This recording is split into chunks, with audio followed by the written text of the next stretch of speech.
this will stand for free your mind and your soul. Yo, half the story has never been told. Ladies, you got to demand what you want, and what we want is respect, right?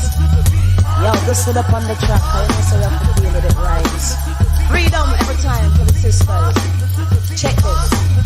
Watch this. Here we go now. Listen, if I'm boom boom rule, I be the ruler like Slick Rick. Hit with this quick witted Adidas wearing chick. Papa got a brand new bag. Mama got a brand new Jag. Or go tag. I ain't no old hag. I represent not only in the kitchen and the bedroom, but also in the boardroom. So give me more room. Deny my opportunity. You in jeopardy. Yo, set me free. Don't hinder me. Let me be. I'm fighting for freedom. I got the heat in case you need them. Straight soldier. Ain't nobody told ya. Hold up on them lies. I know your games and your plans.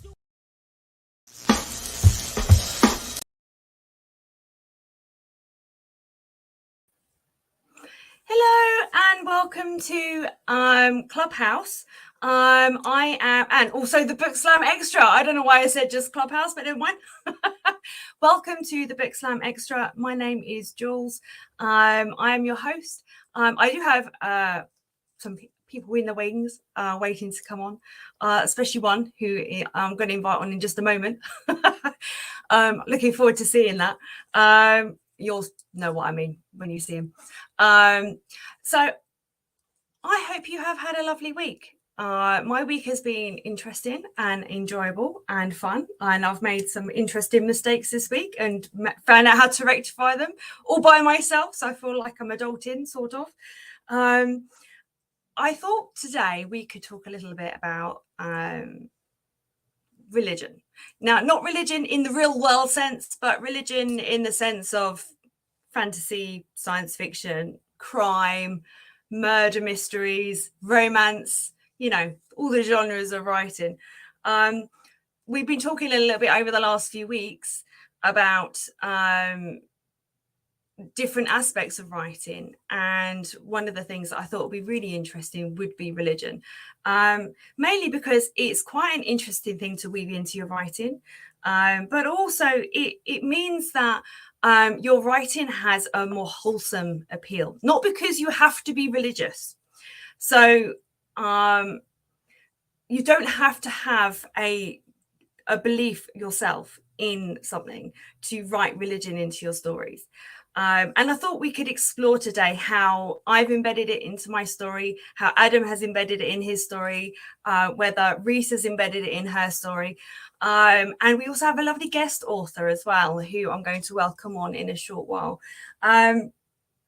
So I'm going to, first of all, invite my lovely co-host on. So I kind of brought myself on first because I feel like he needs a bit of a drum roll, although I don't have any drums here, unfortunately. So I know he's looking a bit like put out that I don't have drums here. I will do my best next time, Adam, I promise. Right, I'm going to welcome you into the stream. Here you go. Hello. Happy Dragsgiving. Happy Thanksgiving. It is the weekend. I've seen all the Black Friday deals for Thanksgiving, which is quite interesting. I love the get up. Why are you wearing that? Just out of interest. Is it just because, or is there a particular reason? Because fuck Thanksgiving, happy Dragsgiving. Yay! I love that. So you can't see it on Clubhouse, unfortunately, but would you like to describe the visuals that we're seeing, or would you like me to do it for the benefit of people on Clubhouse who are just listening? Oh, go ahead. I was told earlier I look like a deranged clown, so I'm pretty happy about that. I've tried. That's cool. I love that. Okay, let's see. So we've got a little mohawk going on there as well, and the really big arched eyebrows that are being painted on. We've got the very large accentuated lips in black lipstick. Is that black or is that green? It's green. It's green. Oh, look, we've got green colour on today. That's cool. We match, sort of. You've got the lovely contouring going on there. With yes. Blush. Very interesting combo there. And then I see you've kind of like just fallen in the eye makeup pot. It's multiple colors. Multiple colors in the eyes. Green, pink. Yeah, he's got multiple color eye color. Yeah, multiple eyeshadow on his eyelids, which is fascinating. As I love that. It's interesting, isn't it? Because like Thanksgiving, we don't do Thanksgiving over here at all. It's not a thing. But in terms of like what you guys celebrate, you have it every year, obviously, and have done for many years. But the real meaning of it kind of has got lost along the way a little bit, hasn't it? In terms of, you know, what it's supposed to be for. I think the celebration of it has overshadowed the actual history of Thanksgiving, and so to me, fuck this holiday. I'm not a supporter of Thanksgiving. I don't like it. I know what our ancestors did to the people that used to live on this land before we showed up. So yeah, I would much rather celebrate indigenous peoples and everybody else than Thanksgiving. So yeah, let's rock and roll. I am all for that. I love that. That's awesome. Now, are you okay to talk about religion today? I don't want to talk about religion in the real world sense of like people's individual beliefs on here, because I think that is like not an interest, like not a point that needs to be discussed. You know, right. But the invention of religion in our novels, I think that's a fascinating subject. Yeah. And I think even like, for example, Reese, who is waiting in the wings, I'll bring her on in a short while as well. Yeah, so, hey Reese. I don't know if she can see me or not. But she's waving. I can see her waving. I'll wave back. Hello, Reese. So yeah, I mean, she writes in the sort of real world sense. That hers would be more based on like more real world stuff. But I'm still interested to hear how she's woven that into her stories, if at all, because some books try and avoid it completely because, again, the writer happens to be, I don't know, a devout Muslim or a devout Christian, and they feel it goes against their beliefs to write about other religions, or they are atheist and therefore they feel awkward writing about religions because they feel that it's an uncomfortable topic, for example. I'm not saying that that's necessarily the case with everybody. I know it's not, but you know, some people might feel that. But in terms of weaving it into a story, into a narrative, and for it to have purpose. So like, for example, Indy has it woven into his books. He has Christianity woven in significantly, but that's because it's relevant to the story that he's writing. And so he would have done a huge amount of history research on religion during the time of slavery so that it was woven in accurately. And so it's that kind of thing that I think is really interesting. So do you have religion in your book or books? So in my main novel, The Starting End, that I most often read from on here, I do not have standard religions. I've invented a group of characters called Omai that are basically priests. They're very much like priests, and it's their responsibility. They feel like it's in their responsibility to tell the stories of this world that I've created. And so they are constantly sharing the stories, and they believe that it's their responsibility by telling the stories to keep the world alive. They think that telling the stories keeps going, and there's enough of them telling the story all around the world that the universe keeps spinning and everything is happy and good. But sometimes, you know, I've got multiple characters who are Omis who are not telling stories most of the time in the book, but the idea is that there are these other quasi-religious characters also telling the story of the universe, you know. And so so for me, and we'll go into more details later, but for me it's I took most of religion out of it in general and invented something that was sort of not reflective of the religions that we have. Yeah. What about you? What about in Arda? Arda? How do you pronounce it? Say it again. Erda or Erda. It doesn't really matter. I mean, I'm quite fluid with that. I've written it how it's supposed to be written. How it's pronounced is I'm quite open for the reader to pronounce it. Yeah. Yes. You know, it's not, I'm not really that bothered by it. I think if it was something that was really important in terms of pronunciations, then I would probably put some, like umlauts on or whatever the other accents are called. I can't remember. I'm sorry, I don't do French. So my story is, mine's similar to yours in the sense that because it's fantasy, I took religion from actual real life. I did a little bit of research into actual real life religions like Christianity, for example. And because the humans in my world have kind of evolved on in time from when they started off their journey, the religion evolves with the people that they meet and the groups of people that they meet, and how it changes their perception of things. And so it becomes a new religion. It's not seen as a religion as such. There's 4 gods. And actually I've got a passage from my second book that I can read that sort of introduces it in a bit more of a better way than I'm explaining at the moment. And so because it's a science fiction story as well, I've actually, avid readers or people who are up on their sciences will be able to identify the names of the gods and what they relate to at some point. So I've used actual stuff to help describe the gods, and there's 4 of them, and because they don't believe in hell. Hell doesn't exist. They say hell, but we say hell nowadays as just like, oh, hell, it's a meaningless word. It's a bit like the word damn. Again, it's kind of like, it feels like they're being cursed when you say that. Yeah. Damn. Yeah. I love that. I need one to go damn, and then you have to go ooh. That's it. Exactly that.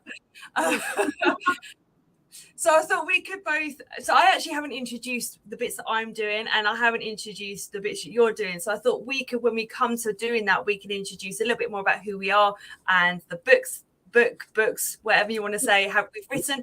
I have, I think, been organized enough to get front covers of your book. I haven't of Reese's, unfortunately. I'm sorry, Reese. Reese, if you can hear me, if you message me the book cover, I can get it up on the screen for you today. WhatsApp it over to me if you can, or email it. And then, so I can get it up on the screen so our viewers can see that as well. And what I will do, because it's me at the moment who's doing all the technical stuff, so apologies if it goes a bit awry. I will try and put website stuff up on the screen so we can see that. And obviously, please comment if you can, not just in the private chat, but in the open chat as well, because that all helps engagement. All right, let's get to it. Would you like to introduce yourself in full, Adam, and the book that you're talking about, and a little bit more about it? And have you got a bit to read to us as well? Sure. Yeah. Amazing. Okay. Amazing. Shall I put you on the camera on your own for a moment? Why not? Let's full frontal. All right, hang on a second. I'll figure this out. There we go. Oh, there I am. So hi everyone. I'm Adam Andrews Johnson. I've written a novel called The Starting End. It's an otherworldly fantasy book that features a queer norm world where basically all the characters are queer, and that is not something that anyone needs to overcome. It's just an accepted part of life. There are transgender characters, there are non-binary characters. Let's see, the main character is male, but he struggles with his masculinity basically the whole way through, and then comes out as non-binary at the end. That's not a spoiler. That's you'll feel it the whole way through, I think. But yeah, so I've picked one little section where one of my main characters encounters a group of people who are discussing religion, the loosely quasi-religion thing that exists in this world. A couple of the the characters that I mentioned, they're going to be here, and oh, I thought I had it. Maybe I don't have it. Oh no, I don't have a section. I thought I was in the right spot. I'm not. I don't know where I am. I'm lost. Oh shoot. Okay, so anyways, I think I won't. Why don't you jump on, Jules? I thought I had it right in front of me. I'm a doofus, and I messed up, and I don't have the thing that I was going to read. I'm so sorry. It's fine. Oh shoot! Yeah, where is it? Where is it? Yeah, why don't you put yourself on the screen? I'll hunt for a second, and sorry about that. No, that's absolutely fine. Okay, hang on. You've messed up my chat. I mean, my glasses. Sorry. No, you're fine. You're all good. You're all good. Okay, so I'll mute you and then I'll put myself on the screen. All right, hello everyone. So I'm going to be reading from my second novel today. My second novel is called Of Shadow and Swords. This is it. It's a dark fantasy novel, and it's centered on a girl called Ray. So this is the second part of the story. So it's a series. So this is book 2 of the series, and she's struggling to come to terms with deaths in her family. She's struggling to come to terms with people who she's lost. She's struggling to come to terms with who she is. She's struggling to come to terms with the flashbacks that she's experiencing. She's also struggling with anxiety and depression starting to creep in a little bit, and she feels really alone. And book 2, she's angry and she's a teenager, so she's got hormones raging as well. And because of the trauma she's been through, she hasn't started a period yet, which is something that is obviously not going to happen in this book, but in following books it will do. I wanted to try and keep it as real to life as possible, despite it having a fantasy backdrop. So I'm going to read to you a part of a chapter that has information in it about the religion that I have in the books, and it kind of explains it in a more straightforward way. Raven, I called out his name as I ran through the kitchen of the cottage and straight into him. Oof! The commanders, I panted, having run the mile from Tristan's conclave. He stepped away from me, scrutinizing my face at the red welts from the tattoo that adorned the area around my eye and temple. No, he shook his head. No, you promised. Why shouldn't I? I demanded, scowling. They can help. His eyes were dark and cold. The emerald green dimmed. Did I make a mistake? You get annoyed with me because I went behind your back, but you've done the same thing. He pointed to my tattoo, his voice increasing in volume as he spat the words out. How could you? Callian and I brought you to Tristan to help find out who sold my sister out. Why are you mad at me about this? I struggled not to match his tone, but anger bubbled in my stomach and the heat flooded my chest. Why? You promised you wouldn't. That's why. This is what we need to get the children back, to get Naily. I thought you'd understand. I shouted the words at him. It didn't make sense for him to be angry with me. He reached his hand to touch the tattooed area on my head. But you've not just gone to them for help, did you? Because they've made you a commander. You're actually one of them now. Why are you angry at me about this? It's my decision. My voice was much louder now, and I scowled at him. How could he not see this was the right thing to do? Angry? I'm not angry, Ray, just disappointed. His voice was softer, but colder, as he tilted his head, observing me. I thought you were tougher than this. But why are they so bad? If you tell me, I'll understand. It's too late now. Besides, I can't. He turned away. You'll never leave them. You're in this for life now, so it doesn't matter what I say. He began to walk away from me, but I grabbed his arm to stop him. He paused and looked back at me, a deep sadness in his eyes. They've been itching for a proper war for years. It's the archers they've asked you to lead on, isn't it? My mouth opened to respond, but nothing came out. What could I say? The sides of his cheeks flexed from him gritting his teeth. His eyes glinted with a deep hurt, and he tugged his arm away from me and stormed out of the house. Take no heed of him, Ray. Enopay's warm voice filled the void with its soft echo. He misses his father. Hagpa was a kind man, gone too soon. As I turned to face her, the realization struck me. A single tear trickled down her left cheek. No, Raven's angry at the envoy and himself, not you, and not the commanders even. Just give him some time. For us in the north, this war has gone on far too long. The war?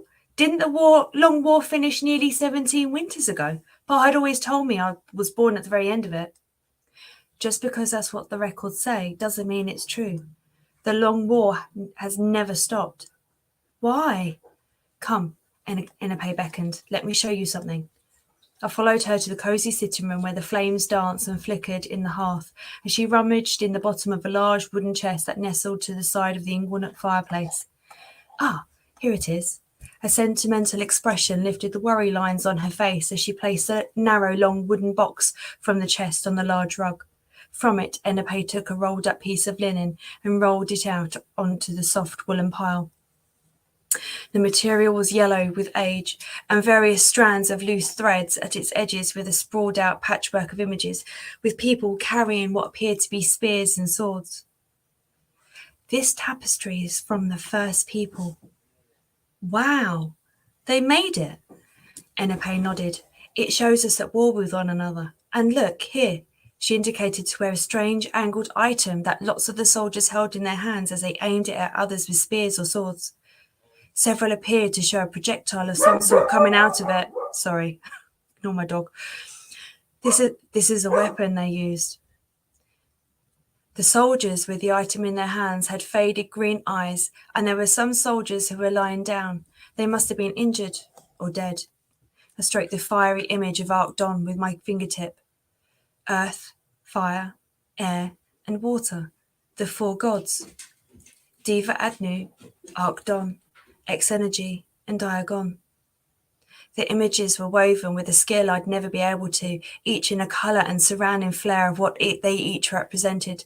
A green leaf that enveloped the image of this particular goddess, Diva Adnu, because she represented the element of earth, the colour of a black flame for Arkdon's cape, as she was the elemental for fire. X-Energy had a blue wave that splashed around him, and Diagon had a white swirl of a cloud that embraced his image. I'd never believed in them, even though Pa did. My chest ached to speak of him. The deep pain from the longing of wanting to share memories with someone, or the conflict I had over his involvement with the envoy. He used to talk about the power they hold, but I suppose because I never saw it, they just didn't seem real, you know? Oh, the gods are real enough, if you want them to be. See here, Enepe pointed to some hooded figures that were dotted amongst the battlefield. These were the first monks. They could wield power then, and it's taught to all who enter into the order. It's also what started the first war, the one that triggered the collapse. It's what the envoy have been after for years. You might not believe in the gods, Ray, but their power does exist. Raven thinks I've signed up to some sort of crusade like what the ancients did, doesn't he? She handed me the linen to look at and sat back on her haunches. Since the official end of the long war, the commanders have worked hard to keep us safe from the envoy, but their philosophy has been to remain underground and hidden, a policy that a lot of people here are angry about. Raven hates that they just have never sought justice for his father and leaves the apparent leadership of this tribe to Callian. And you? She sighed. Hagper thought he found a way to harness the power the monks have. Whatever it was that he found, well, they wouldn't let me see his body, but the commanders thought they were protecting me by doing so. I'm so sorry, Ene, I said, wiping away a tear as it escaped my eye. The mark of a commander is a great gift, a heavy burden, and it identifies you as a target, even to your own people. Even to us, a lot of whom would kill you for just working with them.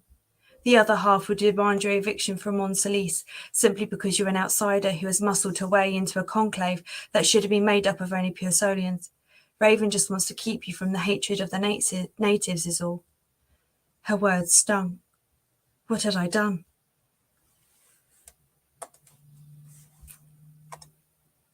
All right. Oh, thank you. Adam, you're muted. There we go. Yay! I was clapping. I saw the silent clap. What did you think in terms of like a religion point of view? Well, I'm totally curious how you invented it. It's related to the four primary elements, yes, and I recognize the names for some reason, but I don't know why. Four characters. So, how okay, did let you- me get my little scrappy notebook out. Okay, when I was doing research for this, and we talk quite a lot, don't we, about doing research for different Yes, we things. do.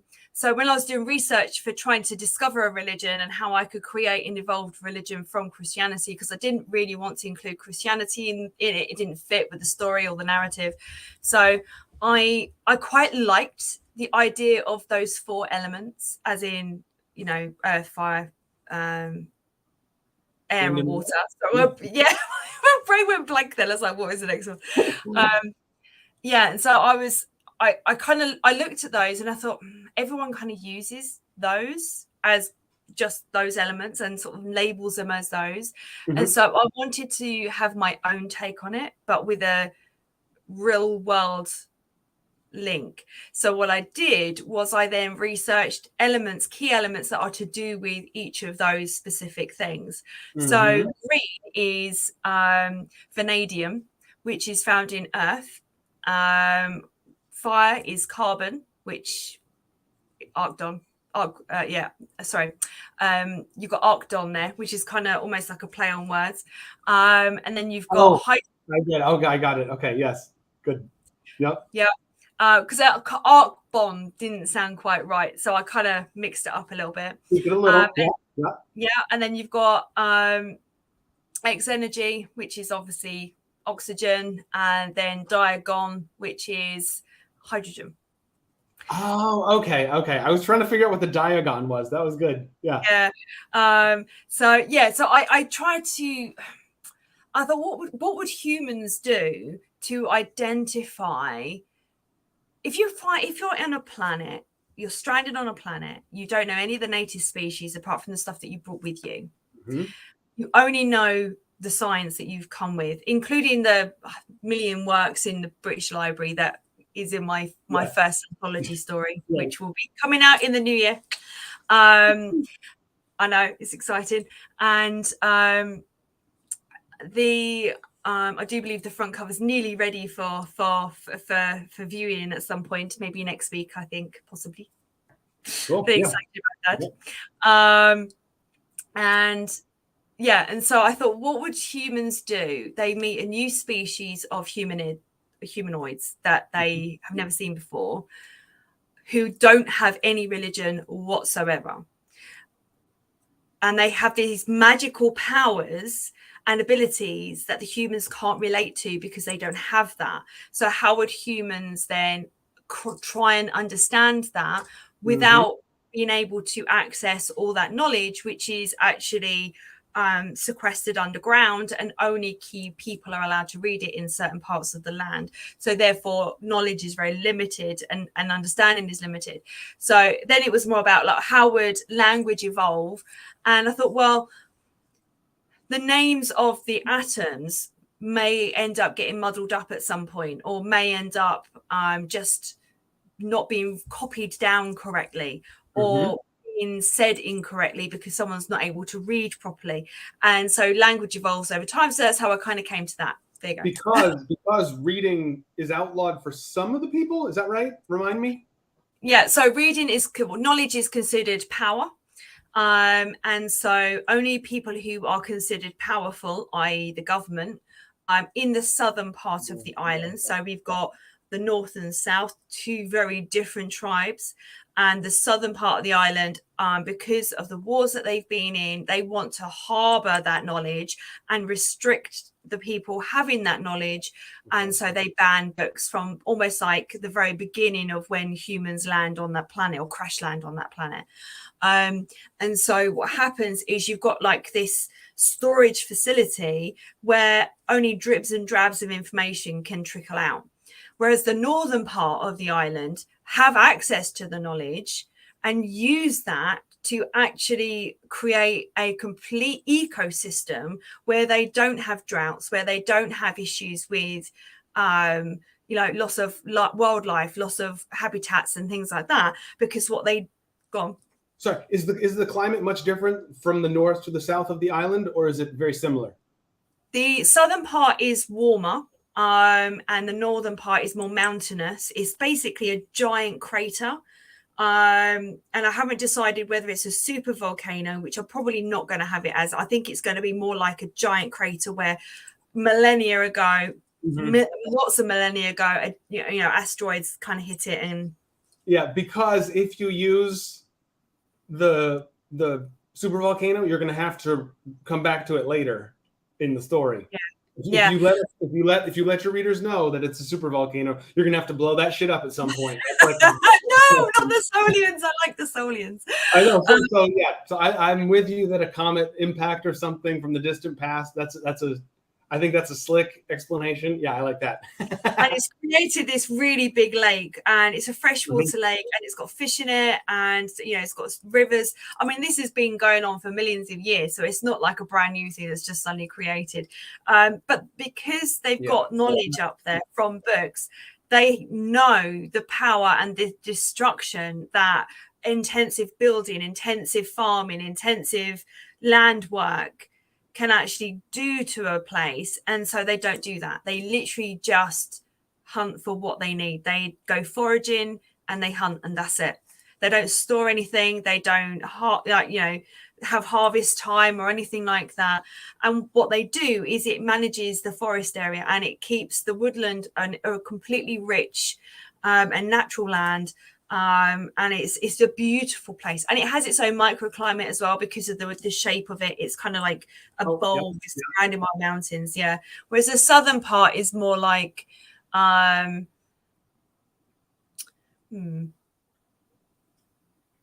want to say like foothills, almost meadows, deciduous forests, that kind of thing, but it's like heavily like the Shire. Yes, like the Shire in Lord of the Rings. Yeah. But because knowledge has been outlawed, what's happened is people don't know how to do certain things. The seas are too rough for them to go fishing. That's for a specific reason. They're actually deliberately being kept rough, but not by them. And so they are restricted. So the native peoples can control the environment or nature or weather? Yeah. What is it? Or is it all of that? All of it. Okay, all right, cool. Yeah, so they have, so it's to do with this symbiotic thing that we were talking about last week. Yeah, and the ability for them to have a link with the environment that they're in.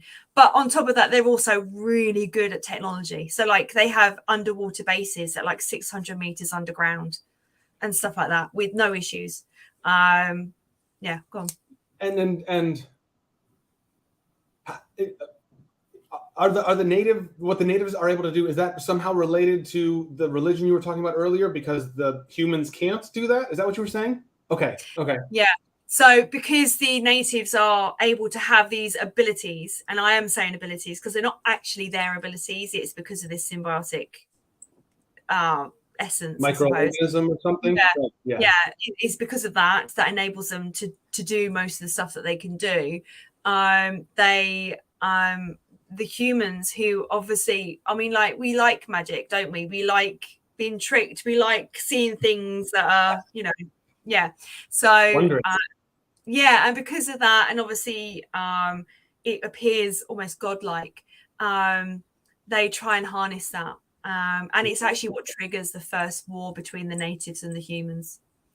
So, yeah. Awesome. You're sharing all that about the religion. Do you have plans to develop it further as the story goes on, as you get into deeper books? Yeah. So so Ray herself, obviously, as you heard from what I read, she's not religious. She's never believed in it because she's never seen it. She's never really been around it. And her dad doesn't believe in it either. Right. And so she goes into it thinking that it's nonsense. And then in book 3, she starts getting introduced to aspects of it and the ability to start having some sort of control. And I'll tell you what inspired me for this particular bit was actually Frozen 2, where, I know it's a weird link. I actually really enjoyed the Frozen movies. So Elsa goes to the ice river, and to try and find out where this sound is coming from, this echo. And she is trying to find out who she is as a person. And she stands in this ice palace, I suppose you want to call it, underground.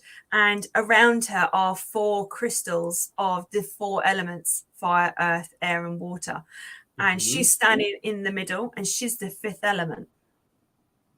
Ah, we've heard that idea before. That's cool. And so is Ray going to be your extra element? Is that the idea? I'm working out who is going to be the okay. We don't want to extra element. That's in development at the moment in terms of who and how. But that's the kind of, I really enjoy that kind of elemental stuff going on. I like it. I think it's really straightforward, really simple, but fun at the same time. You can do a lot with it. And can the would you call them magic users? How would you describe them? The people who, so the natives. Yeah. Well, okay, so the native. Oh, no, I forgot what I was going to ask you. Oh, shoot. Sorry. Oh, no. I don't know. It's gone. It's totally gone. I can't remember what I was going to ask you. It's fine. So they have what's called the Mystica, who is almost like the Pope in like equivalent to the magic people, I suppose. I suppose they all have levels of ability, I suppose, if you want to call it that. I haven't really fleshed that out yet. But how it's going to go on. No, go ahead. I was just going to say how it's. Yeah. Go on. Sorry. No, go on. It's fine. No, I just remember my question is can the natives who can use magic have magic abilities that are related to the 4 elements? Can one of them control fire? Can some of them control wind or air? Okay, gotcha, cool. Yeah, so they're not going to have ability to control all of it. That would be too chaotic. So they segments. So how it works for them is they get identified at an early age in terms of their link, what they're sort of like leaning towards, and they get trained for that specifically, like a sort of school for elementals. Something like that. Okay. I haven't really worked that bit out yet specifically, but they train. It's a bit like they go into a 4-man squad. With one for each of the elements. Okay, gotcha. And they work together. Oh, that makes total sense. They keep the ecosystem going, but the problem is humans completely disrupted this ecosystem, and now half their planet's dead. And so obviously they're really pissed at humans, obviously. Wait. So humans arrived and half the planet died? They basically kill off half the planet with over farming and over this and over that. Yeah. Oh. Because we're good at that. Over how long? How long since? Oh, several thousand years. Oh, okay. So the crash is thousands of years ago, and the book you read from today, Ray, is current. But so Ray would be current. Gotcha. Yeah. And so. Oh no! Are we there? My screen just went black. I can see you. It's okay. You're here. I don't know if you get. It's all right. I can still hear you, Adam. It's all right. You've got a little bit jerky, but it's okay. I can still see you. It's fine. Okay. So she little glitch for a second there. There's nothing wrong with a bit glitching. It's fine. So she has to, obviously she's not a natural at it, so she has to go in intensive training, and rather than training in a squad for trying to just look after the planet, they are now training for war, which is a completely different way of what the Orcarian way of life is. And so it's going to be a bit of a clash between her and the Orcarians, but that's what they need in order to try and save the planet. And she's got to try and find the sage, who is someone somewhere. She has no idea. And is there only one sage, or is that like a class of people? Okay. There is only one sage. And the sage is the only person who can actually save them. So they're nicknamed the Lightning because in the tree spirits magical sphere of crystals or whatever that you can see into like you can see stuff. It's all cloudy. It's called Of Shadow and Swords because swords is the big battles that are happening in it, and shadow is because there is a looming threat that's on its way, and there's a big shadow in this sphere that he's seeing, and shadow represents sort of like the literal darkness that's going to overshadow their world, which means they're going to lose everything. Everything's going to die, and they've got enemies encroaching as well, and yeah. So there you go. Any other questions? You've completely frozen, Adam. Can you hear me still? No, he's frozen. Oh no. All right, so I'm going to remove Adam from the screen for a moment, and hopefully he'll be back soon.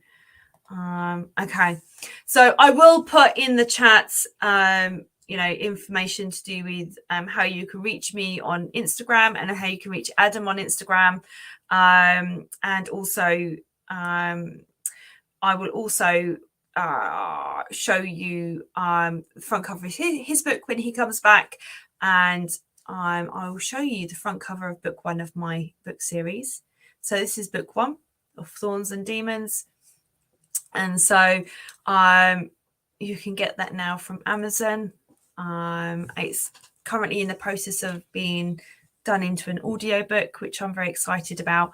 And so let me introduce myself, because I don't think I actually did that, which is quite interesting.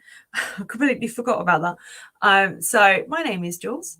I am obviously a writer of science fiction and fantasy, dark fiction. And I also do book publishing as well. And I also do a Discord called Write Owls. You're very welcome to come and join me on there if you're a writer. And I also do this. So welcome to my Thursday evening, morning, afternoon, night, depending on where you are in the world. So I'm going to invite Adam back to the stream because I think he's managed to sort it out. So here you go, Adam. Sorry, I had to refresh everything. I don't know what happened. It just decided to crap out. I apologize. Oh, it's okay. It's all good. It's all good. It happens. Technology defeats the best of us. I was just telling everyone a little bit about me, because I actually completely forgot to do that at the beginning of it. Showed them the front cover of my first book. They've seen the front cover of my second book. So just very quickly before we skip over to you, I've also done 2 other books. I'll show you. This is from book series 2. So this is for younger children. So this is book 1, Rainbow Bridges and Monster Hearts, and book 2 of that same series, The Eye of Ragamuffin. And these books are for younger children, specifically for helping them deal with difficult emotions. And you have the main character, Buddy, who happens to be this handsome chap here. And and so he's the main character in the story, and he meets a worry monster called Gloomloo, and they go on little adventures together. So there you go. So that's me in a nutshell, and I'm currently in the process of writing 3 other books, one in collaboration with my co-host, and book 3 of both those other 2 series that I've just talked about. Okay, now I'm dying to hear about your book, Adam. So are you ready? Did you find the bit in your book? Yes. And the problem was it's a tiny, I'm only going to read 2 paragraphs. It's 3 paragraphs. It's very, very short. That's fine. But, yeah. So, that's fine. So what I'll do is I will put you on the big screen. I'll take myself off. And that means I can actually catch up with all the chat messages I need to do. And I'll see if I can put some information up on the screen for you as well. So whilst I'm doing that, I just need to go into here. I need to get your Instagram. Where is your Instagram? Oh my goodness. Oh gosh, hang on a second. Technology. I know it's great, isn't it? I should have had it. There we go. And I'm excited to bring Reese and Xander on here today. This is going to be so great. Yes, we're going to bring them both on after we've done your bit, and they a little thing. Yeah, absolutely. So we can talk a little bit about your book and why you've written it the way you have, etc., and then they are both welcome to come on and join the chat. And if Xander has anything that they would like us to listen to whilst they read, then I would be absolutely delighted. So what I'm going to do is, do you know what? I can't find your Instagram off the top of my head. Don't worry about it. It's all good. I'll put mine on there. If you're able to message me your Instagram at some point, I have got your Instagram here, but it's not coming up as your Instagram. I don't know. But I'll hand it over to you, my lovely. All right, over to you. Okay, so hi again. My name is Adam Andrews Johnson. I've written multiple books, but this is my first full-length novel that is coming out hopefully 2024 through Danu Publishing, Danu Books in London, which is Jules's company. So really excited about that. And I'm just going to read one little section that has one person discussing religion with my sort of priesty type characters. So yeah, so the book is called The Starting End. Thank you. Alula and Renrubi remained silent, patient. They watched the folks mingling in the street, greeting one another or eating and drinking together. Enthusiastic people walked into the baths, and mellow ones walked out. Then a lady's voice spoke right behind them, and they listened. "When's the last opportunity you took to stop and enjoy something beautiful or amazing in nature?" she asked. "Nature is super enough. The supernatural is a superfluous idea. If there is something non-natural in nature, it is the evil of people." Alula and Renrubi peeked over their shoulders. There was a woman speaking with two olive-robed omai. "I'm repeatedly reminded," she continued, "that we are the only species in all of Ega that kill our own kind out of spite. Some animals fight to the death within their species, and others torture their prey, but evil is not part of nature. Therefore, that which we call the supernatural in this world, I say, evil is it." Neither of the tattooed-faced omai interrupted the woman, and she continued. "Goodness, however, is a rarity that can occasionally occur in tiny examples all across nature, like the deep, compassionate connection of sea-dwelling mammals to their offspring and the rest of their family units. The supernatural or divinity of this world is the evil of people. Nature is super enough," she concluded. And that's where I'll stop. Just right there. One little thing. And yeah, so the point of that is just that. Sorry, I'm so sorry. I didn't mean to do that. No, that's perfect. That's perfect. I was just going to ramble until you jumped on the screen with me. Just that I'll start saving. Yeah. Go on, what were you going to say? Well, that I like that feeling that I put in there, that nature is super enough, that supernatural is this unnecessary idea that, oh, this thing that's better than nature. And I left that out. And that's why I left out religion entirely, that nature is super enough without it. That's what I thought. Now, when you're talking about supernatural, are you talking about specifically to do with gods? Or are you talking about ghosts, demons, angels, all of that? Yes, and yes. Yes, all of that. Anything that's could be described as supernatural in any way. I say that's all doesn't exist in my world. None of it does. Yep. Gods, ghosts, demons, nothing. Because there's so one of the quirks in my world is that it's an anachronistic world. There's no time. Time isn't passing, so no one's aging, so people don't die.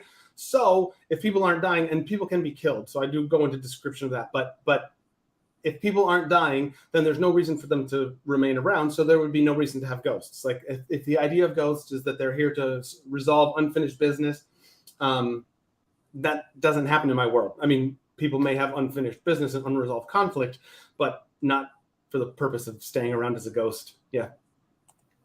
You had someone say that you had an interesting read. Good job, which is lovely. Thank you, J.E. Rome. So what made you decide to completely abstain from religion in that sense? Because that's like a complete, like, I don't want to have, I know you said that because your world doesn't have, doesn't move forward, it doesn't change, but what was the reason behind not having any religion? Well, okay, so since we're talking about religions in our books and we're not talking about religion in the world, I'll just say it's because of my own past. And I was like, you know what? I'm just going to leave it out entirely. It just doesn't exist. Yep. That's since we're talking about not real world religions, I've had my own experience and decided my fantasy world doesn't need it. That's quite interesting, isn't it? Because you've got, we talk a lot about how our own personal histories have kind of been woven into our stories and how that has an impact on how we write and what we write. So I've obviously included religion in mine, and you've taken it away, but that doesn't take away the richness of the world. It kind of adds to it. Can you give us a little explanation as to why it adds to it, though? Sure. Okay, so I wanted to make a world where people didn't die, and while I was plotting out this story, I was trying to come up with ways to explain why people wouldn't die. And if I just thought no one's aging, no time is passing, then that would be a good, explanation. However, the longer I thought about what a world without time would involve, it also made me realize there would probably be no diseases, because disease requires time to progress. There would also be no families, which was a pretty shocking revelation about how this world would evolve. Because no one's having children, there's no reason for people to stay connected the way that we do in our world. So there are relationships, but there's no families. The family unit doesn't even exist in my world. And that led to sort of the religion. I wanted to leave religion out, but it felt like I needed something to be like a spiritual backbone for my book. I feel like there's a lot of very spiritual vibe in my story, but a-religious, completely void of religious, that it's just that characters are some characters are really connected to nature. Some characters are really compassionate and are it's important to help people. That's part of their goal in life. Some people are just heartwarming, joyful characters that make other people happy. If anything is religion, it's those things to me. Those are the spiritual things that are in life. I don't know if the soul exists. I don't know if spirits exist. I don't know if we go to heaven or hell afterwards. I don't know if there's any afterlife or if we just rot in the ground. I don't know. And I just decided that in my world, I knew exactly how things happen. There are no spirits. There is no afterlife. And I feel like that works with this time not passing. So everybody's sort of stuck in a state of stasis. It's not that they're frozen, like in suspended animation, like in a sci-fi story. They're living their life. But it's just like, imagine my entire book, all 600 pages, is just one day. It's just one day in life of everybody. And they're all just doing their thing. And that one day just stretches on to infinity. I think it's really interesting how, like, the concept of having a world where time is almost frozen, but you're still able to live your life. But your life will be, so no one dies, so everyone lives forever. And it's kind of like, how would you'd have to go through a process, wouldn't you? Yes, but forever doesn't exist in my world, because forever would imply time. So I never use the word forever in my entire book. I never use the word time in my entire book until there's a conversation where people are trying to figure out what time is, and they actually say the word. And that's the only time in the book I use that word. So yeah, I've been pretty, because there's no forever. So people don't feel like they need to change. I know what you're talking about, that like, what about growth? Don't we evolve? Don't we progress? And yes, that's the point of the main character, is that he's going through this life and progressing and growing and changing, but it's a huge amount of effort on his part. Everybody, it's so easy and that's like one of the last things I say in the book, is that all he realizes how easy it would be to just fall into this life of just existing and doing this cool stuff. And they went to a concert, and then they went to a smoking tavern, and then they went to a tea shop, and then they went, it's just, life can just keep happening. And yeah, so that he puts a lot of effort into his own growth and progressing as an individual, but it's not, I hate to say it, but it's almost not necessary in my world. Characters don't need to progress and can be very happy that way. It is. I think you kind of have to think about, if we got frozen in time, and it was just living just every day with no like end in sight kind of thing. You'd go through a certain phase of, I don't know, ransacking shops, I suppose, or going out and having parties endlessly, or taking drugs, or, you know, going into excess for everything, and then you reach a plateau. Right. The idea of the like elves that live forever and they've got to fill their time with stuff that doesn't exist in my world. You don't have to, oh, I'm so bored doing this thing. Boredom is kind of unnecessary.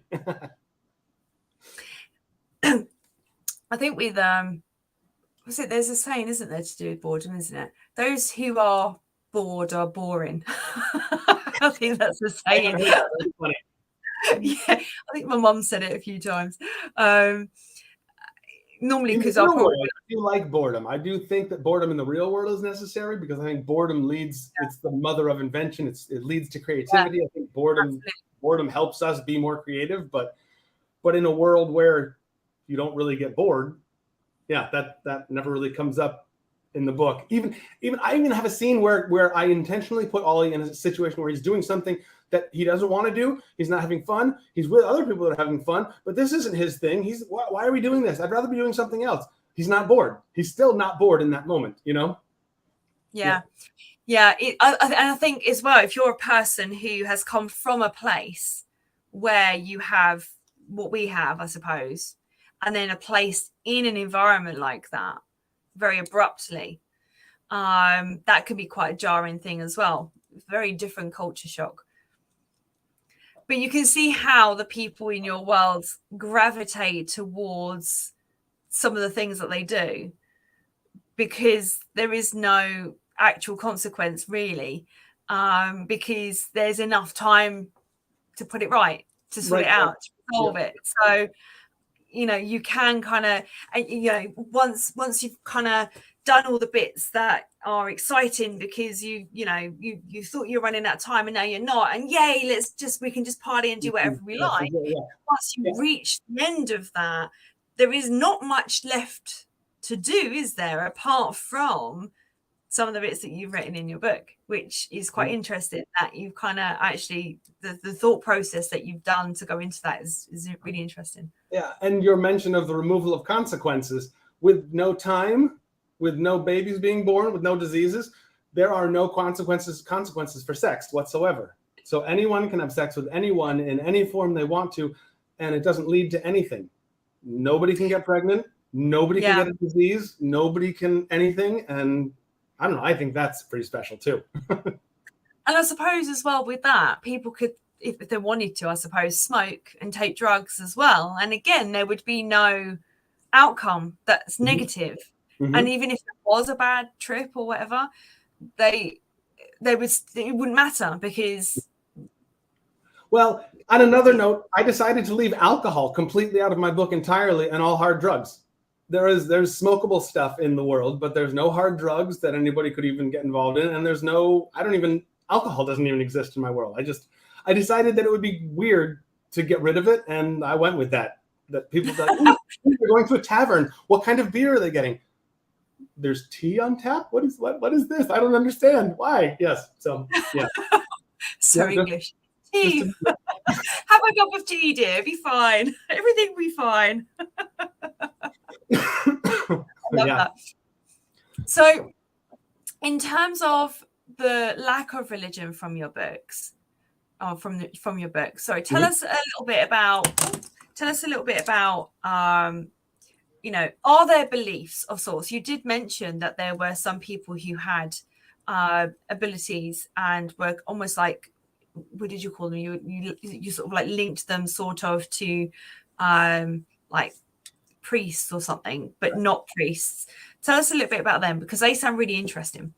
Yeah, they're a class of characters called Omai who they all wear similar robes. They have their faces all have big black tattoos on them, and so they always stand out. You can always tell who's an Omai, and they're often seen like at multiple times. Ollie's going through the city, and they're at these food carts, and they're surrounded by their books, and they're studying all these stories that is important to them. and they're letting their food get cold. And why aren't you just eating your food? You know, he's more concerned with the food than whatever they're trying to figure out and study. And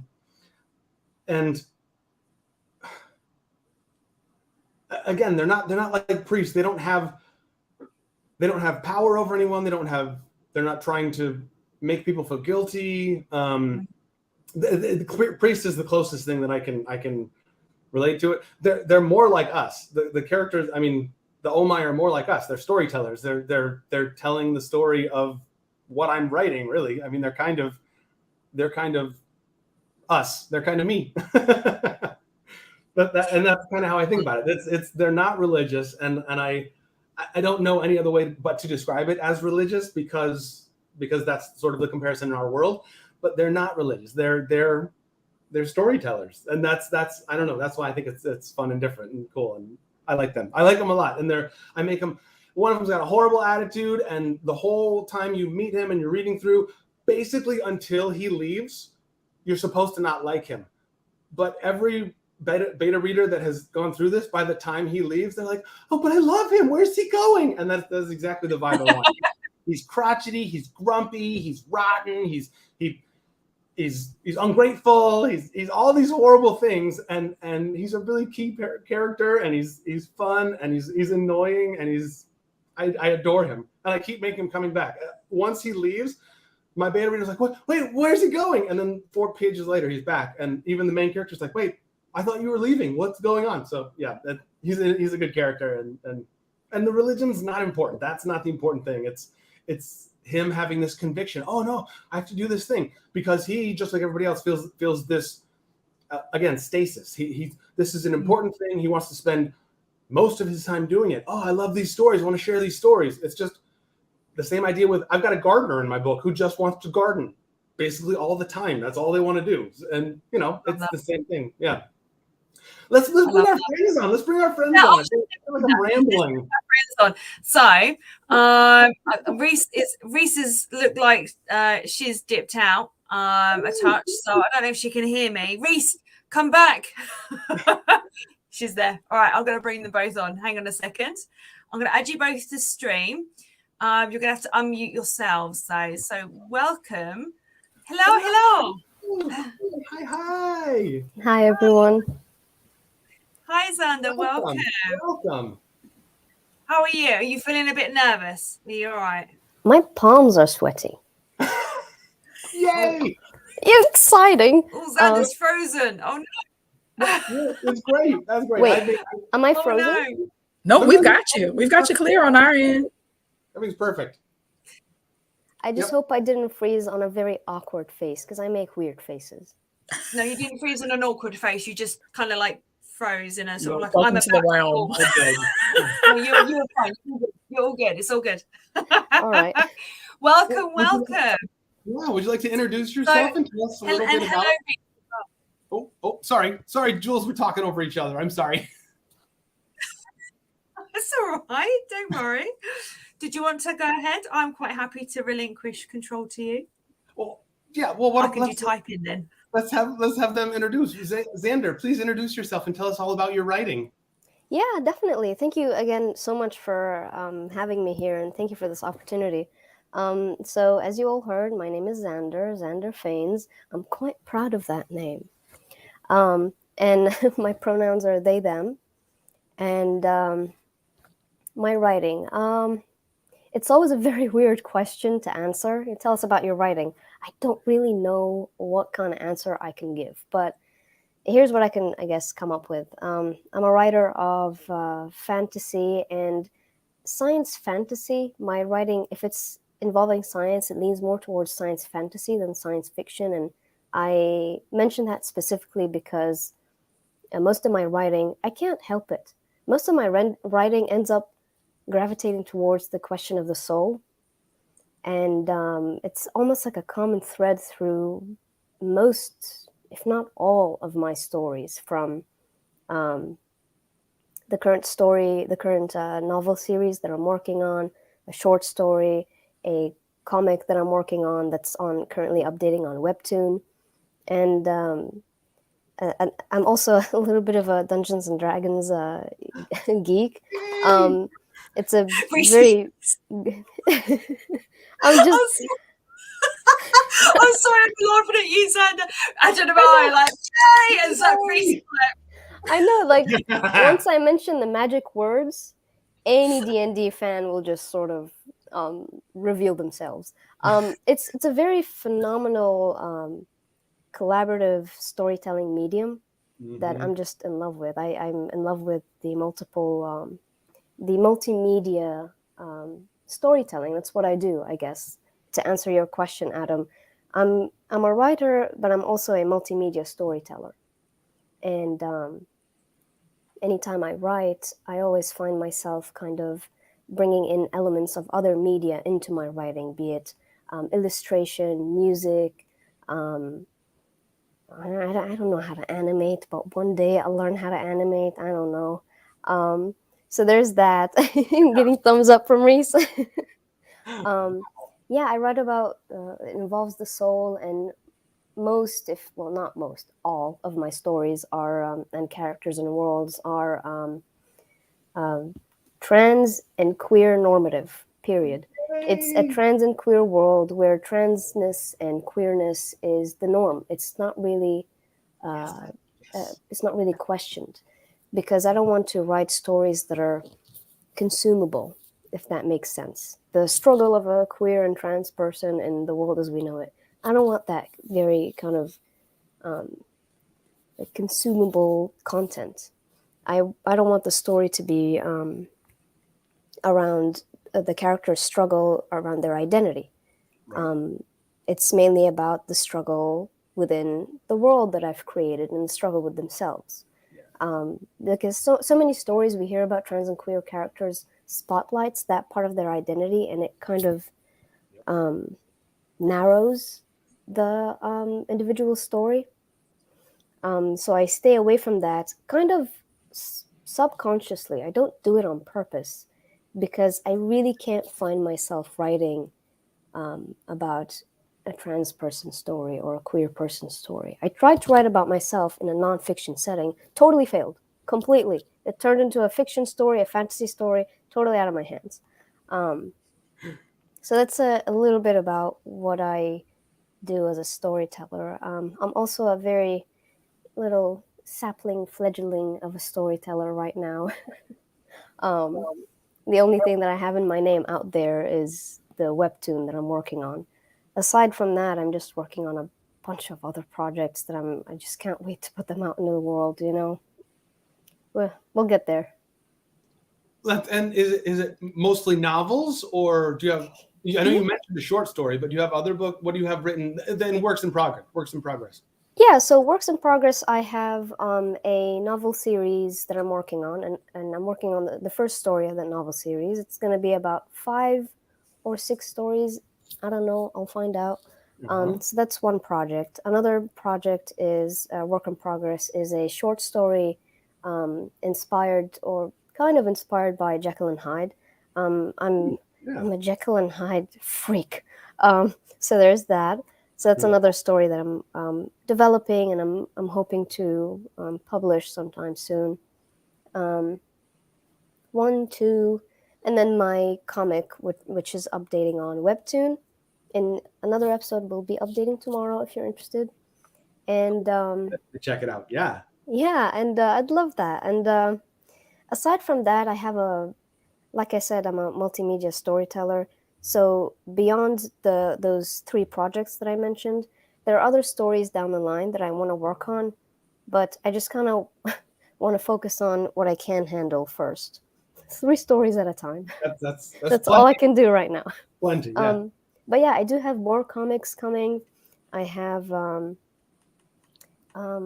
see, the thing is, when you ask me about what other works I have, I'm afraid to answer it, because I'm afraid of speaking something into existence that I'm so afraid of.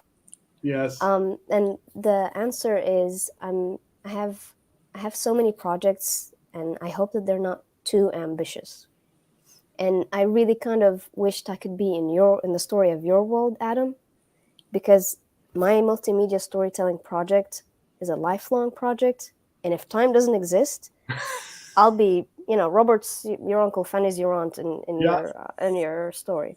I calculated one time how many years it would take me to finish my multimedia storytelling project. And it threw me into like an anxiety spiral. It would take me 150 years to finish. Like that? Oh my God. But in your world, I have 150 years. Yeah, so I have a bunch of other works that I'm working on, but those will, I'll get there when I get there, Yeah. For now, I just have these few projects. And since we've been talking about it, how in your works in progress, how do you deal with religion, or do you leave it out, or do you talk about it much? So it depends on the story, really, and it depends on the world. So for example, the comic that's updating on Webtoon right now, there is a thread of religion and spirituality. And the world of that story is that there's this, the main character, their name is Navi, they're non-binary, and they're kind of like on a rite of passage. And that rite of passage is connected to the goddess of their world. Totally forgot the goddess's name. I'm sorry. I should revisit that. But she's supposed to be the goddess of truth. Other worlds, I guess they're called districts in the world that I'm creating, have other deities. But the main point about the comic that's important to the story of the comic is that there's this god that nobody calls him a god anymore, because he was banished by the deity of truth, because she believes that a god of illusion should not exist. Why would you have a god of illusion, says the goddess of truth. Okay. So she kind of banishes him, and he becomes the demon of illusion, or the demon of deceit. And part of the conflict of the story is Navi kind of coming to terms with and realizing that realizing the truth behind this demon, that this demon once was a god. And they feel lied to by their elders in their world, when they discover what this deity, what happens to this deity. Sorry, my screen went a bit black. Hopefully the others will come back in a minute. We got you, Jules. I'm not entirely sure what's happening. All good, Jules. Everything seems fine on our part. And hopefully Xander and Adam and Reese will be back on in a minute. So just while we wait, one of the things that drew me to writing my fantasy series is I actually feel very strongly about having. Oh no! It's so glitchy. What's going on? Sorry, everyone. I'm wondering if it's the weather. It started raining down here maybe about half an hour ago, so it could be the weather. Oops. Hi, Reese. By the way, hi, Reese. Hi. Oh no, we lost Jules. I hope that the stream doesn't crash, because I think she's the one that's hosting it. So. And there goes the rain again. See what happens, I guess. Sorry about this, Xander. Some little crash issue. It's okay. It happens. It's really not a big deal. I think we were able to hear Jules, but Jules was not able to hear or see us. I think you're right. But that is a-okay. Yeah. Yeah, I mean. Oh, here she comes. There she is. It was all good. We kept talking. You just disappeared. It's fine. Oh, that's good. Because I was just like, oh my goodness, there's like a void. I have to suddenly film. StreamYard crashed my end. I don't know what happened. We were worried we were going to lose the whole stream, but the whole stream, it stayed up for us. We thought it was going to disappear, but it's all good. It's all good. Oh, okay, that's good. That's really good. Okay, okay. So, okay. What I'll do is I'm going to get myself out. You guys carry on talking. Hopefully that will have, because you seem to work better without me. So in terms of technology, so I will come off. Well, Xander, would you like to read something to us? I'd love to. So this is, I'm going to be reading a small excerpt from the novel series that I told you about. I'm going to read only a small section because spoilers. And it's interesting that this, I did not plan this at all. It was kind of a happy coincidence. I didn't even know the topic was around religion, but there is a kind of a common thread of religion and spirituality and an ambivalence towards religion and spirituality in the piece that I'm going to read right now. And it's called The Wolf's Journal. And let me pull it up. And it's to give you some background on the story. This this started as a what's it called? An exercise or like an assignment, really, in a creative writing class that I took back in undergrad, and it grew into its own story that I kind of ultimately ended up weaving into my novel series that I mentioned earlier. So this specifically, the novel series is about it's like a historical fantasy fiction around, oh no. Yeah, there we go. Yeah. Oh, am I all alone? We're all still here. Oh, we're okay. all here. We were gonna let you read. Sorry, I didn't mean to startle you. Oh, I freaked out. I thought, am I hosting the stream now? Everything's perfect. Sorry. Okay. Yeah. So the story is about a captain who doesn't really believe himself to be a pirate, but he acts in pretty piratey ways. So, and this story is an excerpt of a journal that he's keeping that he doesn't really want to keep. So I'll start. Charles has never shared his stories with me. He said he writes with his sister, Gabriel. Well, it seems fair, since I never share with him or my crew any of my own secrets, and stories are full of secrets. I feel guilty sometimes. They are my crew, and I'm their captain. I'm supposed to be honest and true, but here I am, hiding things from them that are far more dangerous than just stories. I don't want to write this journal. Charles told me to. I was going to stop writing, but I couldn't. Because I'm a 25-year-old man who sold his soul 10 years ago to get his father and family ship back. And that failed. I'm in love with my shipmate, Charles. And I do not know if he can love a man with no soul. Excerpt 2. A small piece of tapestry in my cabin made me remember a trip to Damascus with my father. It was a trading trip. It was 8 years before the pirate attack. I was 7, a little lad. My father took me on little trips in the city between work. We visited shops and the Grand Mosque in particular. It was dusk. I held my father's blue embroidered sleeve and followed. The city was always bustling, always busy. I remember I got lost in that trip.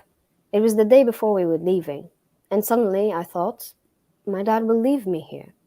The Rose is their ship. The Rose will be halfway across the Mediterranean, and I'll be here, living inside the mosque, forever. I should have been scared or anxious, but I don't remember that.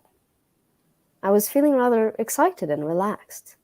I wandered through the mosque. I stood in the middle and looked above. There was a dome.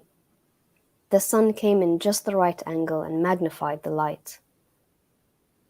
It was dusk and the prayer began. It echoed in the halls.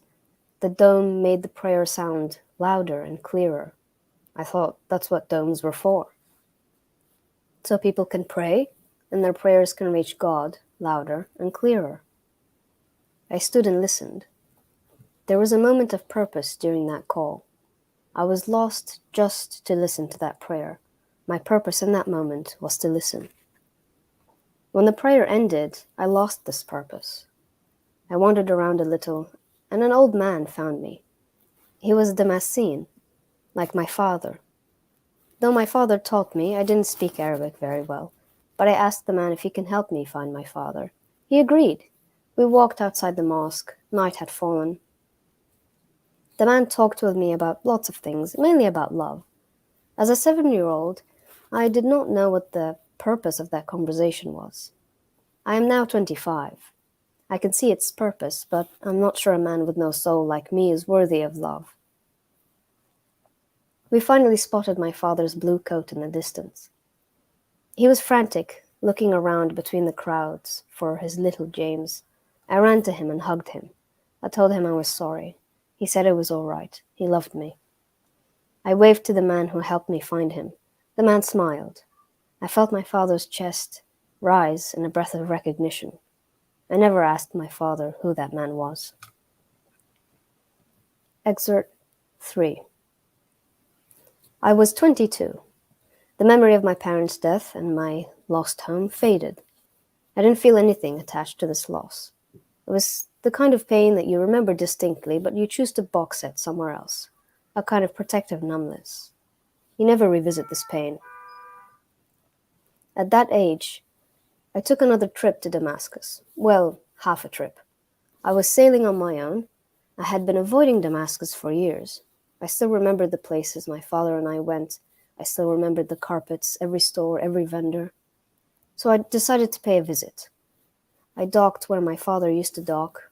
The Rose was safe with someone my father trusted. I didn't think he remembered me as Captain Wolfe Sr.'s son. I kissed her mast, held the cloth I always carry with me to land, disembarked, and walked from the coast deeper inland. I walked towards the city like one would walk to a distant dream.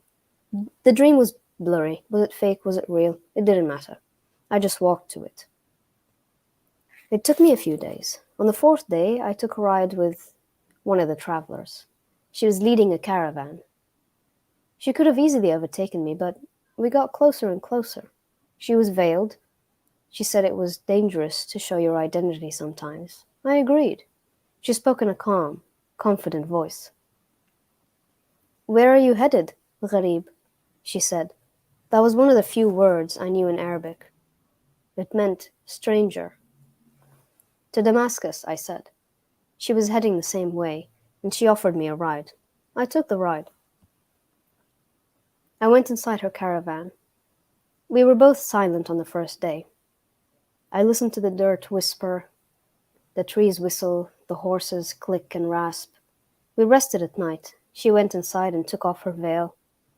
Her hair flowed like water. Her name was Medina. The name means city in Arabic. I told her my name. "You must be hungry, James," she said. The night was getting cold, and I hadn't prepared well for this journey, as usual. My throat was coarse and my lips were cracked. I had a stubble growing. I hadn't noticed I had a splitting headache until she asked me. I never noticed. I was tired. She could tell.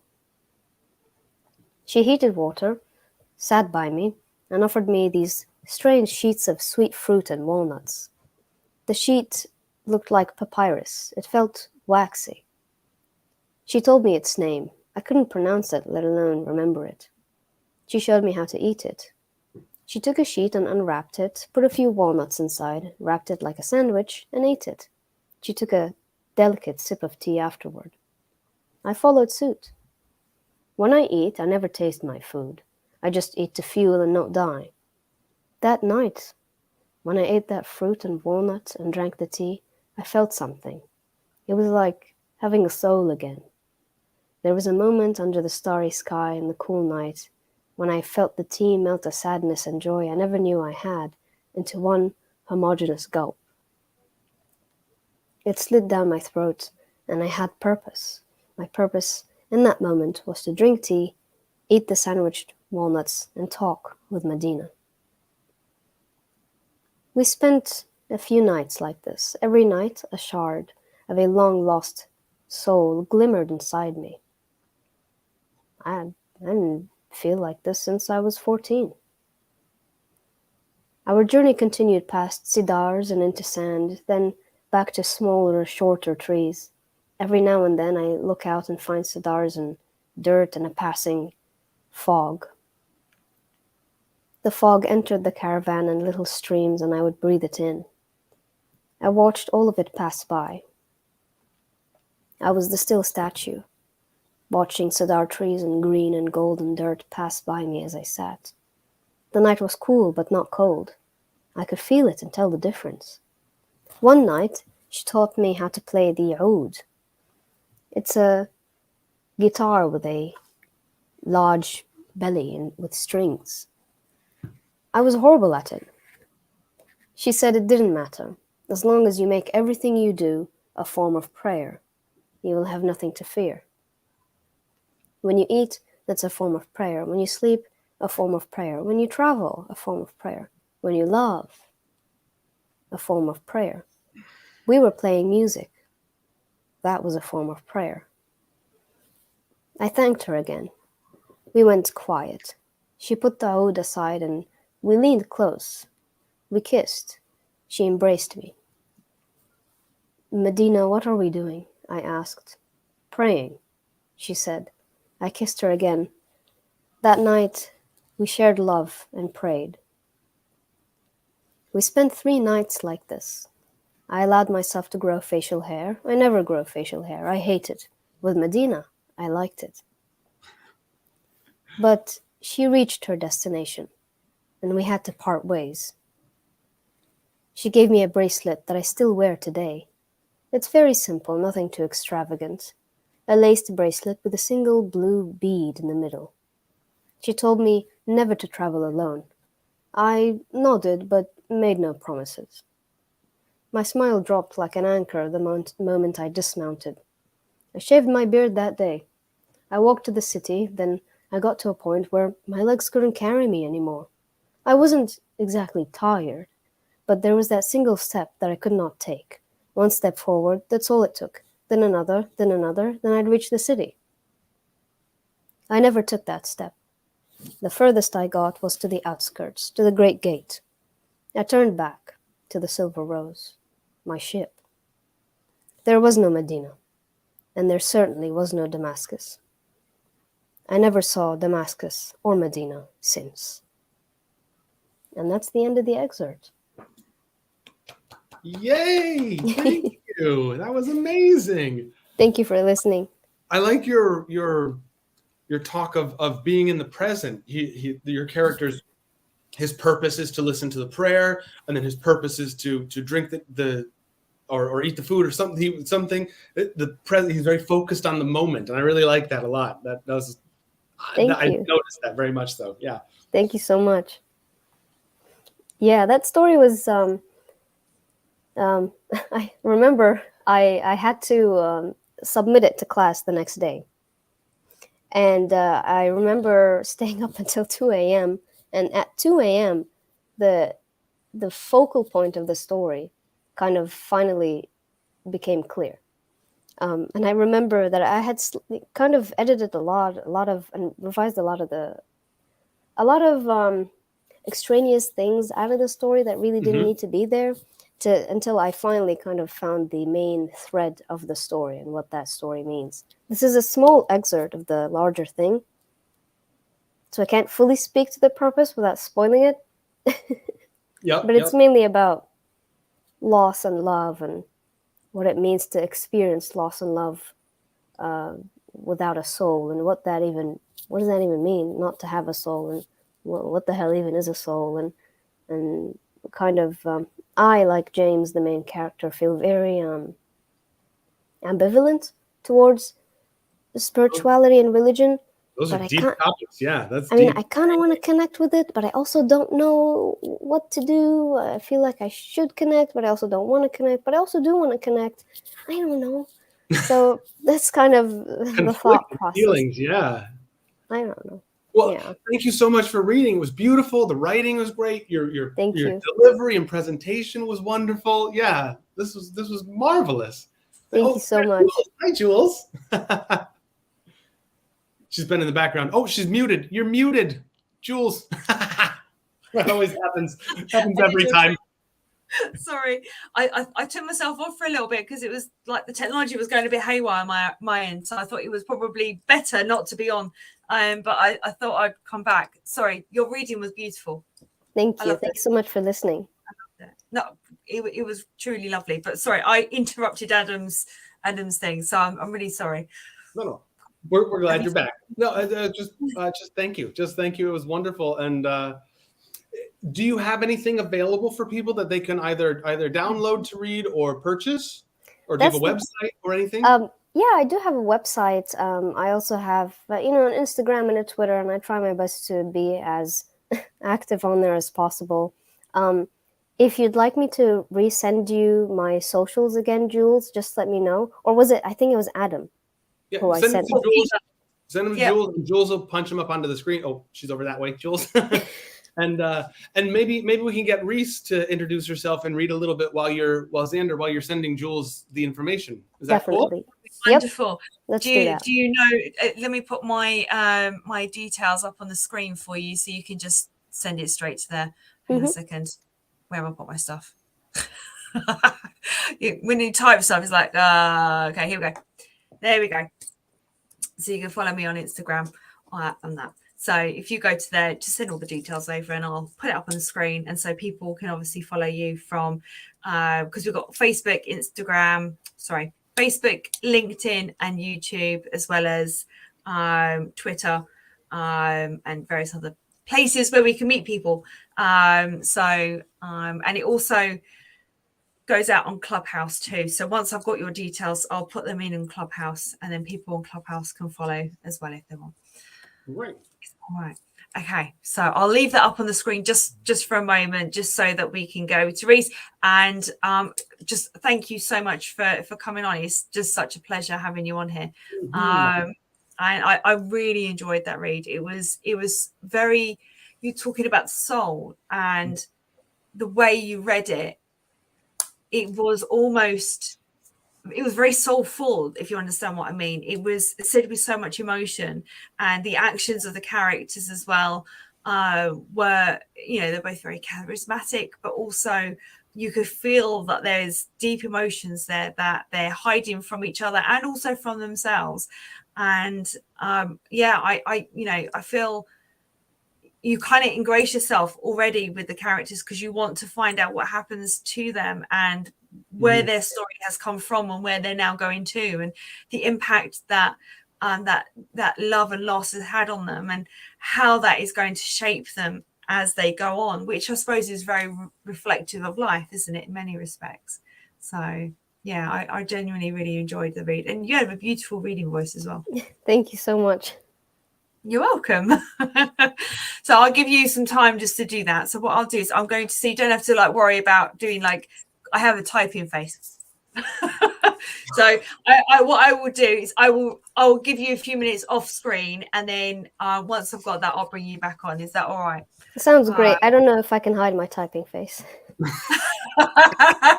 Well, that's what I thought. I thought if I come take you off the screen, then you don't have to worry about hiding it. We'll see you in a short while. Oh, it's so lovely. That was such a lovely read. They did beautifully. Now I'm so lovely to have you on here, Reese. I missed you last week. It was like an empty... man. It has been a crazy couple of weeks. I will tell you that much. It has been insane, but somewhat normalizing now, and I'm satisfied with that. Yes, you have been missed greatly, but it's so lovely to have you here. And is stuff been a bit better for you this week, or is it still a bit? It's gotten a lot better this week, and thankfully, actually, I've been able to get some ideas down for novel number 2 as well. So that's been good. Yay! Is that for your trap series? Yes. Nice. Yep, nice. Book 2. Sorry. Did I blank out on you, Adam? Oh, Adam did. Adam's decided to disappear. Right, I'll remove him from the stream for a moment, just in case there's a problem his end. Oh, okay. So, Reese, tell us a little bit about what you've been writing, and do you include religion in your stories? I suppose. Oh man, I was tickled sitting here listening to y'all with the conversation, and I'm like, there is nothing There's nothing. There's no religion in yours. Not really. I mean, I probably touch on it here and there, but for the most part, no. And the funniest thing was what came to mind was the book fair I did in October, because it just so happened that when I walked up and I'm getting my my space set up, I look over and there is a group of Kojic women sitting in the booth next to me. I bet they were eyeing up your book thinking, Right, exactly. That'll be my secret read at nighttime when no one can see. I'm like, this is a nightmare. I'm like, okay, so how do I actually pull this off? And I got people walking by me, and I'm asking them if they're ready to get trapped, and they're over here going, "So, would you like to read this book that I wrote about all of these things about God?" And I'm sitting there going, I feel like a complete heathen. Maybe if she's calling out in the middle of it, possibly. Oh God. I'm like, yeah, this is getting real interesting. But yeah, it ended up being okay, but it was just real uncomfortable. And I was tickled because I'm like, they will put me next to the church ladies. Why would I get picked to be put next to the church ladies?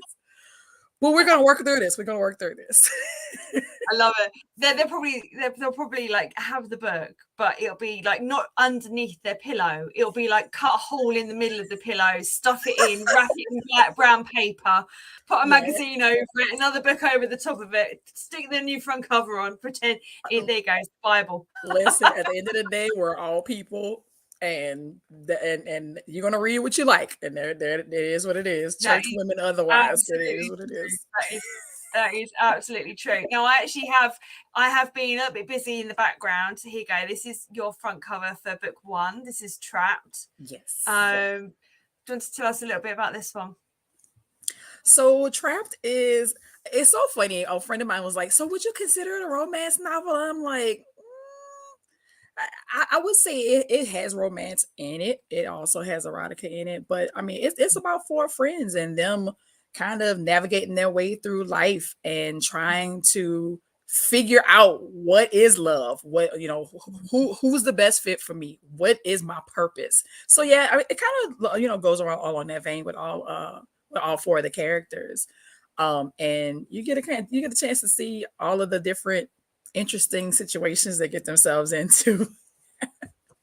I love that, and you have actually already read previously to us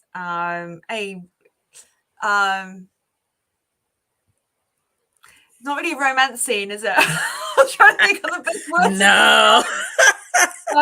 Nah, there's nothing romantic about that one. BDSM. And I think it's really interesting that you've actually not included religion in your book, and Adam's not included religion in his book, and Xander's not really explored religion in their book either. I have got religion in my book, but I'm not religious. So I'm not saying any of you guys are, but it's quite interesting how we use, having religion or not, cultural norms for the society that we've created in our fiction stories, whether it requires a religion to build an experience on. And yeah, it is quite interesting. And I love the fact that although we've all written very different stories, it's kind of, even though you haven't got it in your story, it still actually forms part of your story, because society as a whole has religious elements in it. Exactly. Yeah. Especially writing from the present level of it, because I know you guys have your own worlds in most instances with the writing that you do. So for me, writing in the present, and it does touch upon it in ways, but just like you said, there's so much with society in general that focuses on religion in certain aspects that you almost can't help put it in there in some way or shape or form, because you've been exposed to it. Being an author, we kind of write about whatever we know, and we take it and twist it in our own way to make to make our thoughts come alive. So yeah, it kind of it plays a part of it in a lot of it. Actually, I think you're going to hear more of it in the second book because of some things that Naomi goes through. Sorry, there's probably a lot more of those, but but specifically with Naomi because of her background. So her family is going to have some comments about her new life in the second novel. I definitely don't want to give any spoilers on that because it's about to get real interesting if it hasn't gotten already as interesting as they thought it would be in the first one. Do you have in your book characters that fall into the LGBTQIA, I think it's Y as well, isn't it, community? Yes. Jasmine and Naomi specifically. Naomi is coming into her I won't say acceptance, but she's coming into some more knowledge about herself and how she feels about her relationships. And Jasmine is just a free spirit. She just doesn't care. Whatever floats her boat, she's gonna roll with the tide. If it doesn't go her way, she'll skip out. So I actually did that on purpose. And I know we talked about this in the past, but specifically because in the Black community, there's a lot of things that are still taboo, and it's strange. And it's 2022, almost 2023 at this point, and things are still so taboo. There's still so much hang up around relationships and dictating how people should live their lives. Listen, if you're happy, I'm happy for you. That's not my place to judge you one way or another. I love you for who you are. And the person that your personality, it has nothing to do with your personal background or who you want to have fun with it behind closed doors. That's just your business. I don't care. Long as you're good to me, I'm good to you. That's the end of it. 100%. I think it's really interesting, again, that we've all written very different stories about a whole load of different things, very different backgrounds and sort of build-ups and worlds. And even though you've not created a fantasy world, you've still done world building in the sense you've still created the land that they live in and the place that they live and, places where they go. And but we all have characters who fall into that community.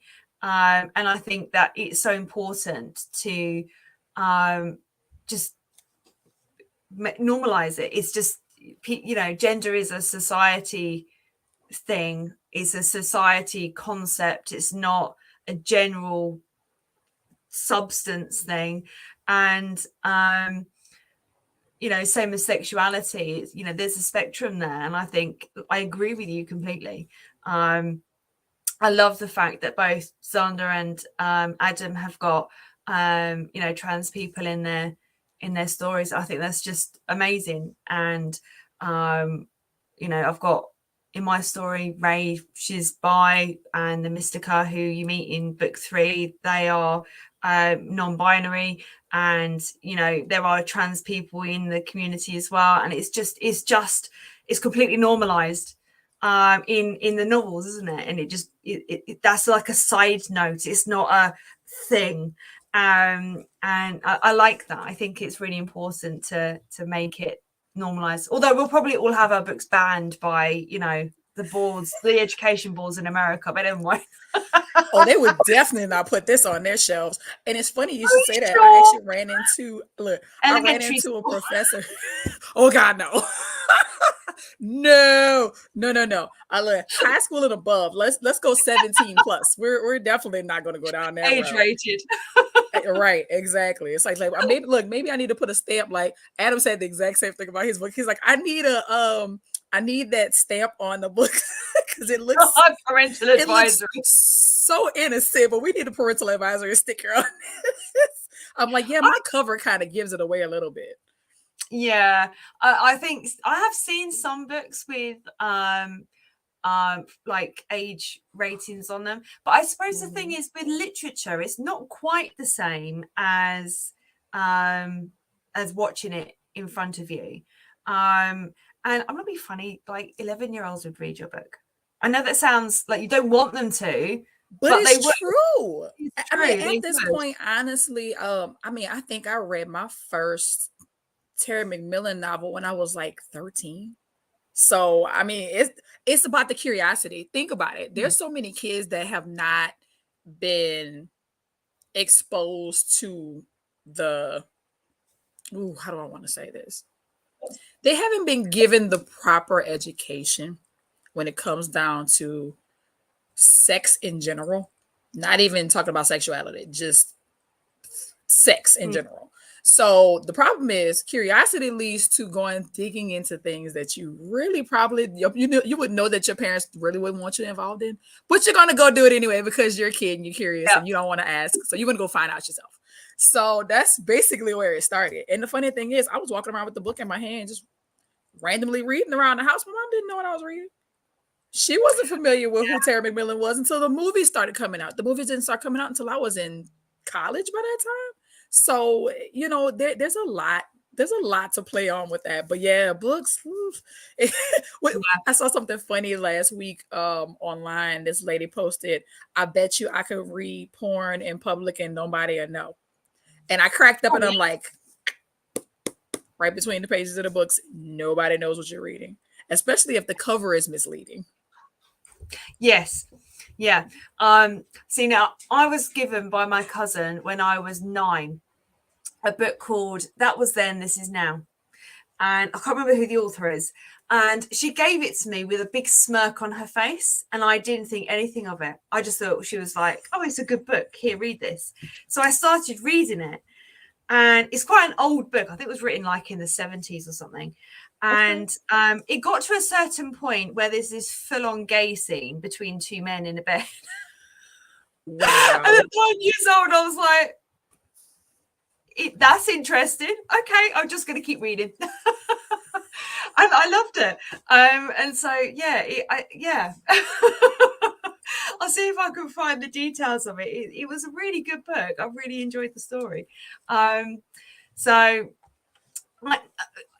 have you got something that you would like to read to us? I'd love to hear something from you. Sure.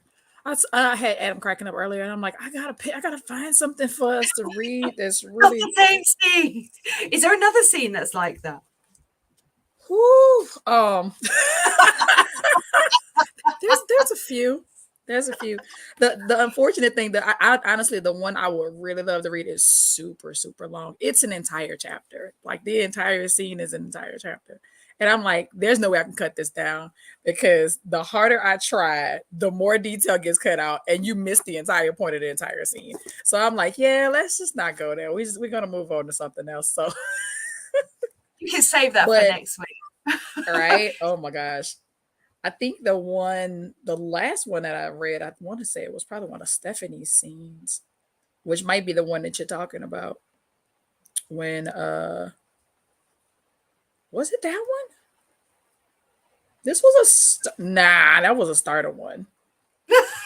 I'll be good. I'll give, look, Adam, say go for it. Read your sexiest scene. Adam, you are awful. Oh my God, Adam, don't do this to me today. Don't do this to me today, Adam. Look, and I think I found it. I did. Okay, I did find it. This was the scene with Stephanie and Sterling. Oh yeah. This is the scene with Stephanie and Sterling. All right, cool. So I'm gonna hand it over to you. All right, so just introduce yourself and obviously the book, and away you go. Well, again, everybody, my name is Reese, aka Reese the Storyteller, and I will be reading from my novel Trapped. So this chapter is from one of Stephanie's chapters where she and Sterling are having a little fun at work. At 2:00 sharp, I tapped on Sterling's open office door with my notes for the meeting tucked under my arm. He waved me in without looking up from the papers on his desk. I crossed into the room, closing the door behind me. Lock it. I paused midway to the desk. Excuse me? Sterling reached toward the phone on his desk and pressed the intercom. Sheila, get Parker Donahue on the line and make sure that I'm not disturbed during this meeting. Yes, sir, the voice of Sterling's secretary replied through the speaker. Sterling looked in my direction for the first time and asked, Do I need to repeat myself? That voice was back. The same tone he used while we played in the lion's den. That sexy, dominant voice that made me a total mess. No, Mr. Chambers, I replied. I turned around and locked the door, then crossed the room and sat in the chair in front of his desk. Sterling's eyes trailing me the whole way. Stand up. I placed my notes in the empty chair beside me and stood without protest. He smirked and said, "Take off your clothes." I froze. If it had been later in the day or even one of our late night work sessions, I would have had no problem getting naked in his office. But it was midday and the building was fully staffed. My apprehension flashed across my face. "I don't have all day, Stephanie. Or would you like to remain in your new present another day?" That subtle threat got my attention. "No, sir." "No, sir, what?" "I don't want to spend another day in my new present." "Then I suggest you do as you were told. Strip." I nervously glanced toward the door before removing my shoes, blouse, bra, and slacks. When I was done, I stood bare with the exception of the chastity belt covering my sex. Sterling moved the stack of papers in front of him and sat them on the corner of his desk. "Come here." I moved to the other side of his desk and stopped before him. He reached out and ran his fingers across the straps that secured the belt. Start that sentence over. He reached out and ran his fingers across the straps that secured the belt to my hips, and a jolt of electricity shot through me. "Did you sleep well wearing your present?" "No, sir," I answered honestly. "You don't like it?" "No, sir." Sterling gripped the small padlock and tugged me closer. "Do you want me to let you out?" "Yes, sir." "Ask me to let you out." "Please let me out, Mr. Chambers." Sterling pulled a small metal key from his shirt pocket just as the intercom crackled to life. "Mr. Chambers, Mr. Donahue is online too." "Thank you, Sheila," Sterling said, his green eyes strained on me. "Will you be needing anything else before I head out, sir?" "No, Sheila. That'll be all. Enjoy the rest of your day." "Thank you, sir. I'll see you in the morning." When the intercom clicked off, Sterling lifted me onto his desk. He spread my legs apart and pulled his chair up between them. The ridges on the inside of the metal plate pressed into my skin. The dull ache from earlier amplified into a deep throb, the muscles below my waist tightening almost painfully. "Hands behind your back." I placed my hands behind my back as Sterling reached over to press the button to accept the waiting call. "Parker," he said, "it's about time you got back with me." A rich laugh came through the speaker. "I can say the same for you, Sterling. You're a hard man to get a hold of." Sterling chuckled and adjusted himself in his chair, which drew my attention to his lap. I unconsciously licked my lips as I stared at the bulge growing beneath his zipper. He was tormenting me, and I was absolutely sure this was only the beginning. "I have your proposal here as well as one of our junior partners, Stephanie Stone." "Good day, Miss Stone," Parker greeted me. "Good afternoon, Mr. Donahue." "I know Sterling is a hard ass, but I hope he's treating you well." I glanced up at Sterling and gave a nervous laugh. It's been a pleasure to learn from one of the best in the business. He definitely keeps me on my toes, but I wouldn't have it any other way." Sterling nodded his head. Pleased with my response, he unlocked the chastity belt and released the straps, and I sat completely exposed to him. "Well, we're all set on this end," Sterling said. "I know there's a lot to cover, and I'm on a tight schedule. Let's get started." "Very well," Parker replied. As Parker began his presentation, Sterling reached over to the phone and muted the call. "You've been a good girl today, Stephanie. I think you deserve a reward." My ears perked up.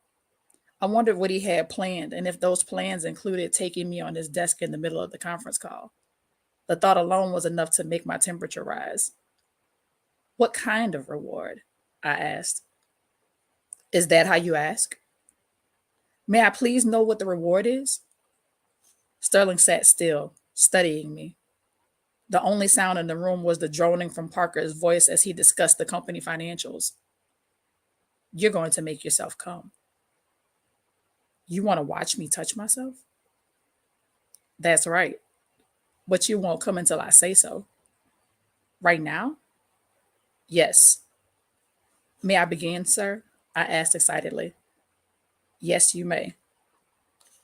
I eased my hips to the edge of the desk, propping my heels on the surface, then leaned back using my left hand to keep my balance.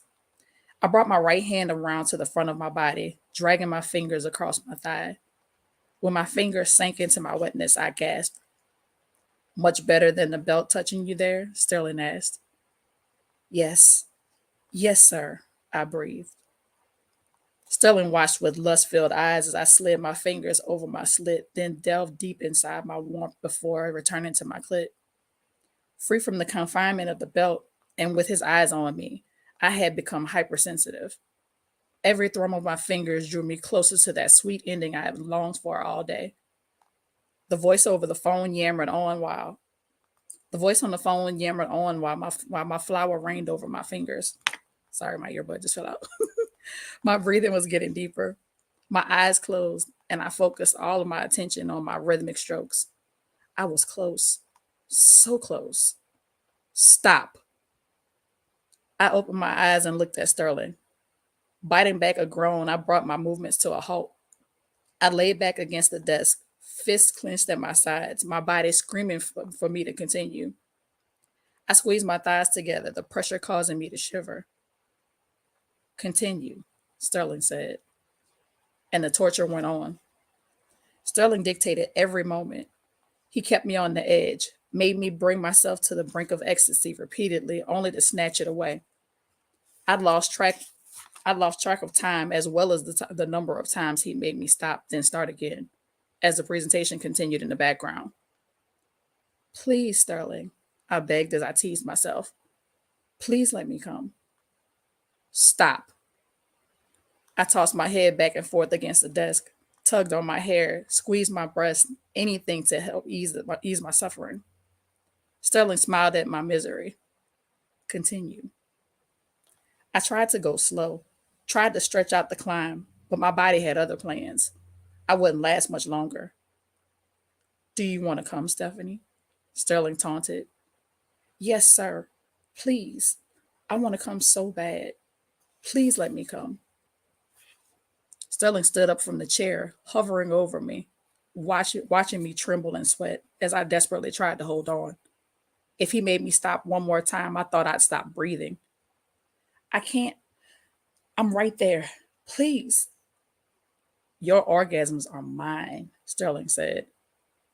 Yes, sir, I moaned. I decide when you come. In that moment, I felt something come over me, a calming sensation in the midst of the madness. I wanted this. I needed him to push me to my limits, needed him to take me higher, take me deeper. And I began to let go, to allow him to have full control, to have everything. He became the ruler of my body, and I became the prisoner to my desire.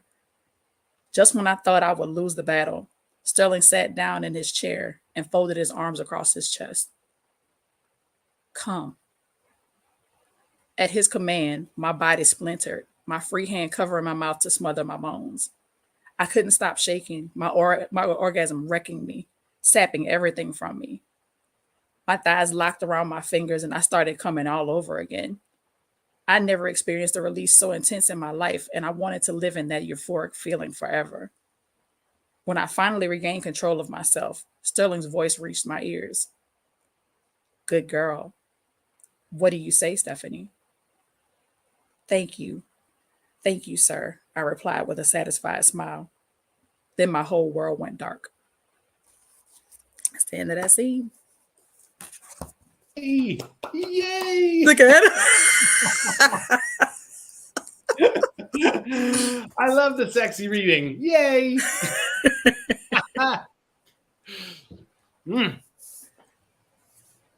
Adam with Sorry. green-eyed Sterling. Oh, sorry. I was listening. I was actually trying to work out how to get Xander to unmute their mic, but actually you have to do it yourself, son. I'm sorry. Can you hear me? Yes, Yes, we got you. Okay, awesome. I love that part of your book. Sorry, go on. Did you want to say something, Adam? Well, I was just going to say, how long are they together? How long is this like a thing? Is this just a brief thing? Well, Look, it's a time. I don't want to dig too deep, Adam, because there's some things that are going to be happening with Stephanie and Sterling. Okay. They have a little bit of a rocky situation going on, so you get to find out some things about Sterling. Oh, sorry. Say that again. That leads in book 2? It does, but actually it's toward the end of this novel where the climax actually hits, no pun intended, for them in their relationship. But there are some things that are going to actually happen with them in the next book as well. Cool. Excellent. Awesome read as always. Thank you. Thank you. I do like that particular scene. It always makes me curious because you guys know, I don't write stuff like that in my books. I'm just about getting over naked bodies in my anthology series, which is interesting. And Adam has been sort of like a beta reader and has seen firsthand my. I'm so proud. Xander, I don't think I explained. My book also has a lot of erotica involved in it. For me, the whole novel is about celebrating queer community, and there's a lot of queer sex that has been sort of, like you were saying, taboo. It's been very taboo, and I'm just celebrating it. So my book is loaded with dirty, sexy, wonderful, glorious scenes, and so I love when her naughtiness. It makes me happy. Yeah, I'm so proud to say that I'm publishing that book. Just putting it out there. I am genuinely so proud. So yeah, although I might not be able to write scenes like that myself, because I get a bit awkward. My husband, penis. Oh no. The penis parade. Oh my god. No. That was slaying. Oh, hello. Goodbye.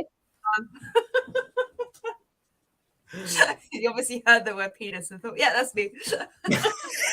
Now you got it. I could have walked in like 2 seconds earlier. I think he's secretly been listening, to be fair. He normally listens when there's erotica and stuff. Yeah. He's like, thumbs up. Yeah. To be fair, I'm not stupid. I'm very aware that he is he's very alert. Let me say this, he's very alert to what's being discussed and stuff. Yeah. So yeah. We have secret listeners. We have secret listeners. That is awesome. Well, he is most welcome. He's most welcome. Anytime. I've completely lost the thread of what I was saying. Dan's completely thrown me out. We were just having a lovely, wonderful time. That's all. Oh yeah. But I'm very proud to say that my company is publishing that book. So I'm very happy to do that. It's just the writing of it. But I'm thrilled to be releasing it with you. Yeah, it's going to be awesome. Well, Reese, any Thanksgiving plans today? Anything going on for you? Ooh, I'm trying to stay out of the rain. It is storming right now. Look, thankfully y'all can't hear it in the background, but it's supposed to be 60% today. So I'm like, it's gonna rain all through the night, and I think it's gonna rain tomorrow and Saturday too. So I'm gonna try to stay out of the rain, eat some good food in the process, just try to get some writing done while it's raining, which is perfect time to write. Yep. So that'll probably be my main agenda for the weekend. I was thinking about doing a Cyber Week special, which I probably will still do for the book, because I got a bunch of hardcovers I wanna get out. So that is in the works. And of course, in the meantime, I've been playing around with my cover for book 2, which I'm in love with. Oh my god, I love this new So yeah, it's been fun trying to get a lot of things going. Oh, I also have an interview coming up with an old high school classmate of mine. It's going to be December the 6th. I'll get y'all the details because I can't remember all the details. I won't lie to you. But yeah, it'll be December the 6th, 7:20 p.m. Central Time, US. So, oh my God, what would that be for you, Jules? Like 1 a.m.? I think it's like 1 a.m. I'm rubbish at time zones. No all idea. I know is just where I am. I'm really sorry. I just about get my head around Europe. I understand. Across the world, it's like and then I think for this, I know that it's 8 o'clock. No, it's 3 o'clock Eastern time for this. Well, right now, what time? What about you? Yeah, it's, I don't even know what time is it in my time zone. It's 5 p.m. Yeah, it starts at 3. Yeah, I don't know. It's 5 p.m. right now. That's all I have. Yeah, well, that's so you're Eastern time too, so you're good. Mine's night time, but yeah, let me know the details. I'll try and listen to that, and I'll get my son will probably listen to it as well. So cool.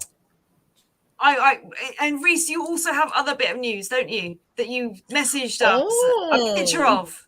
What? Yes, I won third place in the Book Fest contest. I'm telling you, I was more shocked because I'm going through email and I'm like, why do I have this in spam? And what is this thing saying something about I won something? What? So I go looking through and I'm like, I remember entering this contest. And I pull up the information and it's like, oh yeah, you've won and you can get your stuff here. And I'm like, wait a minute, how I missed this email? That's awesome. Congratulations. It's so amazing. If you send that picture to me, I can actually put it up on the screen maybe next week for you. So we can have a look at your award, which will be amazing. Congrats, Reese. Thank you, Senator. So I'm going to thank you to the three of you for helping me get through the technology issues my end, which I don't know why I got booted off StreamYard, but there you go. Real quick, next week we got to talk about next week. Next week, yes, Jules is going to be unavailable, so Reese and I are going to be running this thing by ourselves next week, which is going to be so exciting. Oh God, Reese! I might in the background. Sounds so sinister. I think we need to get real naughty next week. I think I'm going to read something dirty. I think I'm going to read something super dirty. I think I have what I want to read for next week. Oh, good. Yeah, next week's going to be fun. I love it. Well, will you come and visit us again, Sander? I'd love to. That would be wonderful. Thank you so much for having me. I didn't even believe that. I still can't believe I'm here, you know? Nobody knows me. I'm just a little baby who lives in Michigan, you know? I'm just a little baby. So this is such a dream come true for me because I rarely ever get that. When I write, I'm mainly thinking about the community I'm writing with and for. So right here, right now feels like a community, and it feels just so good. You know, what's a storyteller without listeners? Hello. We are a little family here. Yes, we are. And we would love you to come back again. And I'd love that. It's wonderful. Stay in touch with us. You can follow us on our Instagram. I know that we've connected now, which is awesome. You can also join White Owls as well, which is a baby Discord server that has I'd love that. I'll send that to you.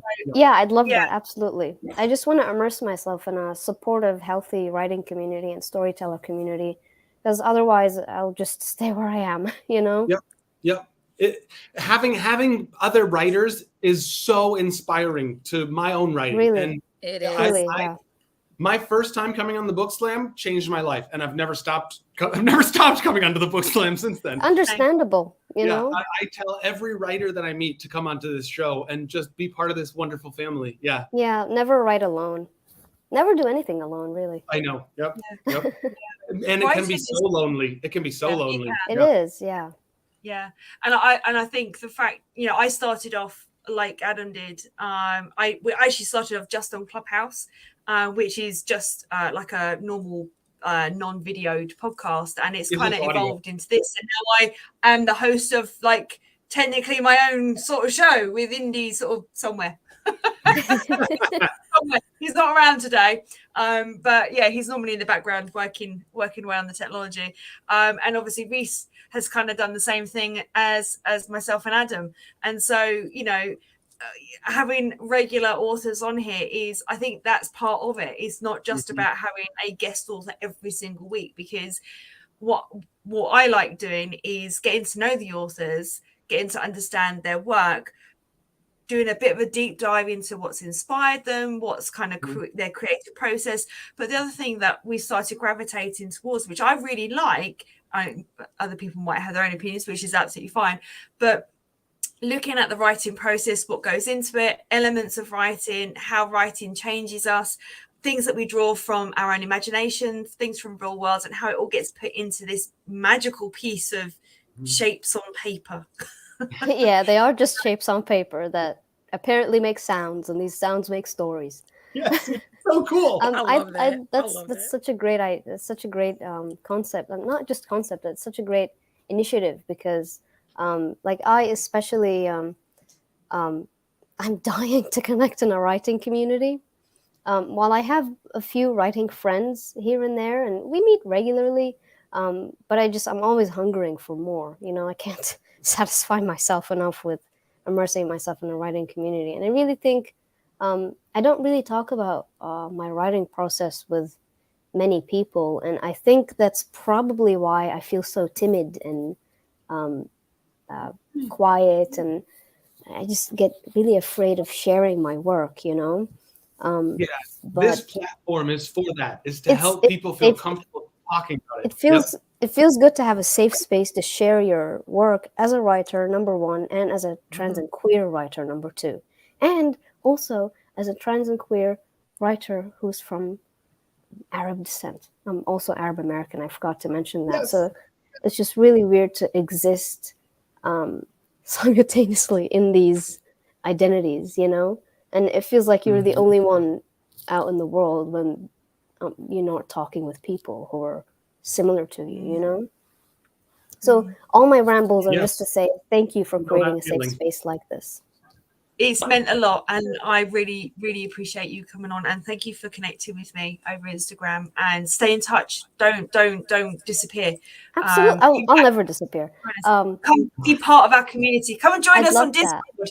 I'd love that. I'd love to get the link, and I am a little bit, like I mentioned, like timid and shy, and I'm afraid of bothering people. So I'll try my best to like DM you, connect with you, do something. Yes. I'll try my best. Yeah, do. Reese, myself, and Adam are all of us. We kind of dip in and out. We're not always in communication with each other all the time. Life happens, and so there's never any issue in terms that relieves the pressure. You don't get in contact with us. Just okay. There's no insult this end, but if you want to message every day, go ahead. It's whatever. Between like being a writer and also a grad student, like the time just sort of like just flies. But I'll definitely you'll be seeing more of me. I'm so happy I found you. Fabulous. Well, this has been marvelous today. Yeah, this has been a great talk, and your reading was, and everybody's reading was wonderful. Oh, this was a great book slam. It really was fun. Yeah, I really enjoyed it, and I'm so sorry about the technology issues. I know it's not my fault, but I feel a bit like embarrassed that I've had. I don't know why. I don't know what's happened, but and I'm not going to apologize for my son. No. Never. Why would you? No, he's 18, so like I can't. I might even pass your book to him, Reese, and see what he thinks. Hey, I will take feedback from everywhere. You know this. Absolutely, 100%. All right, so with that, what I'm going to do, I'm going to call it a night, ladies and gentlemen and people and lovely people all over the world. And fairy things and winged things, and I'm trying to think of plant things and all living things, and all the fairies may sleep. Yes. And oh, gone out of focus now. Well, okay, whilst my camera's decided it's going to get drunk. With that, I'm going to fare thee well, adieu, and have a wonderful night, and see you soon. Bye. See you soon. Thank you.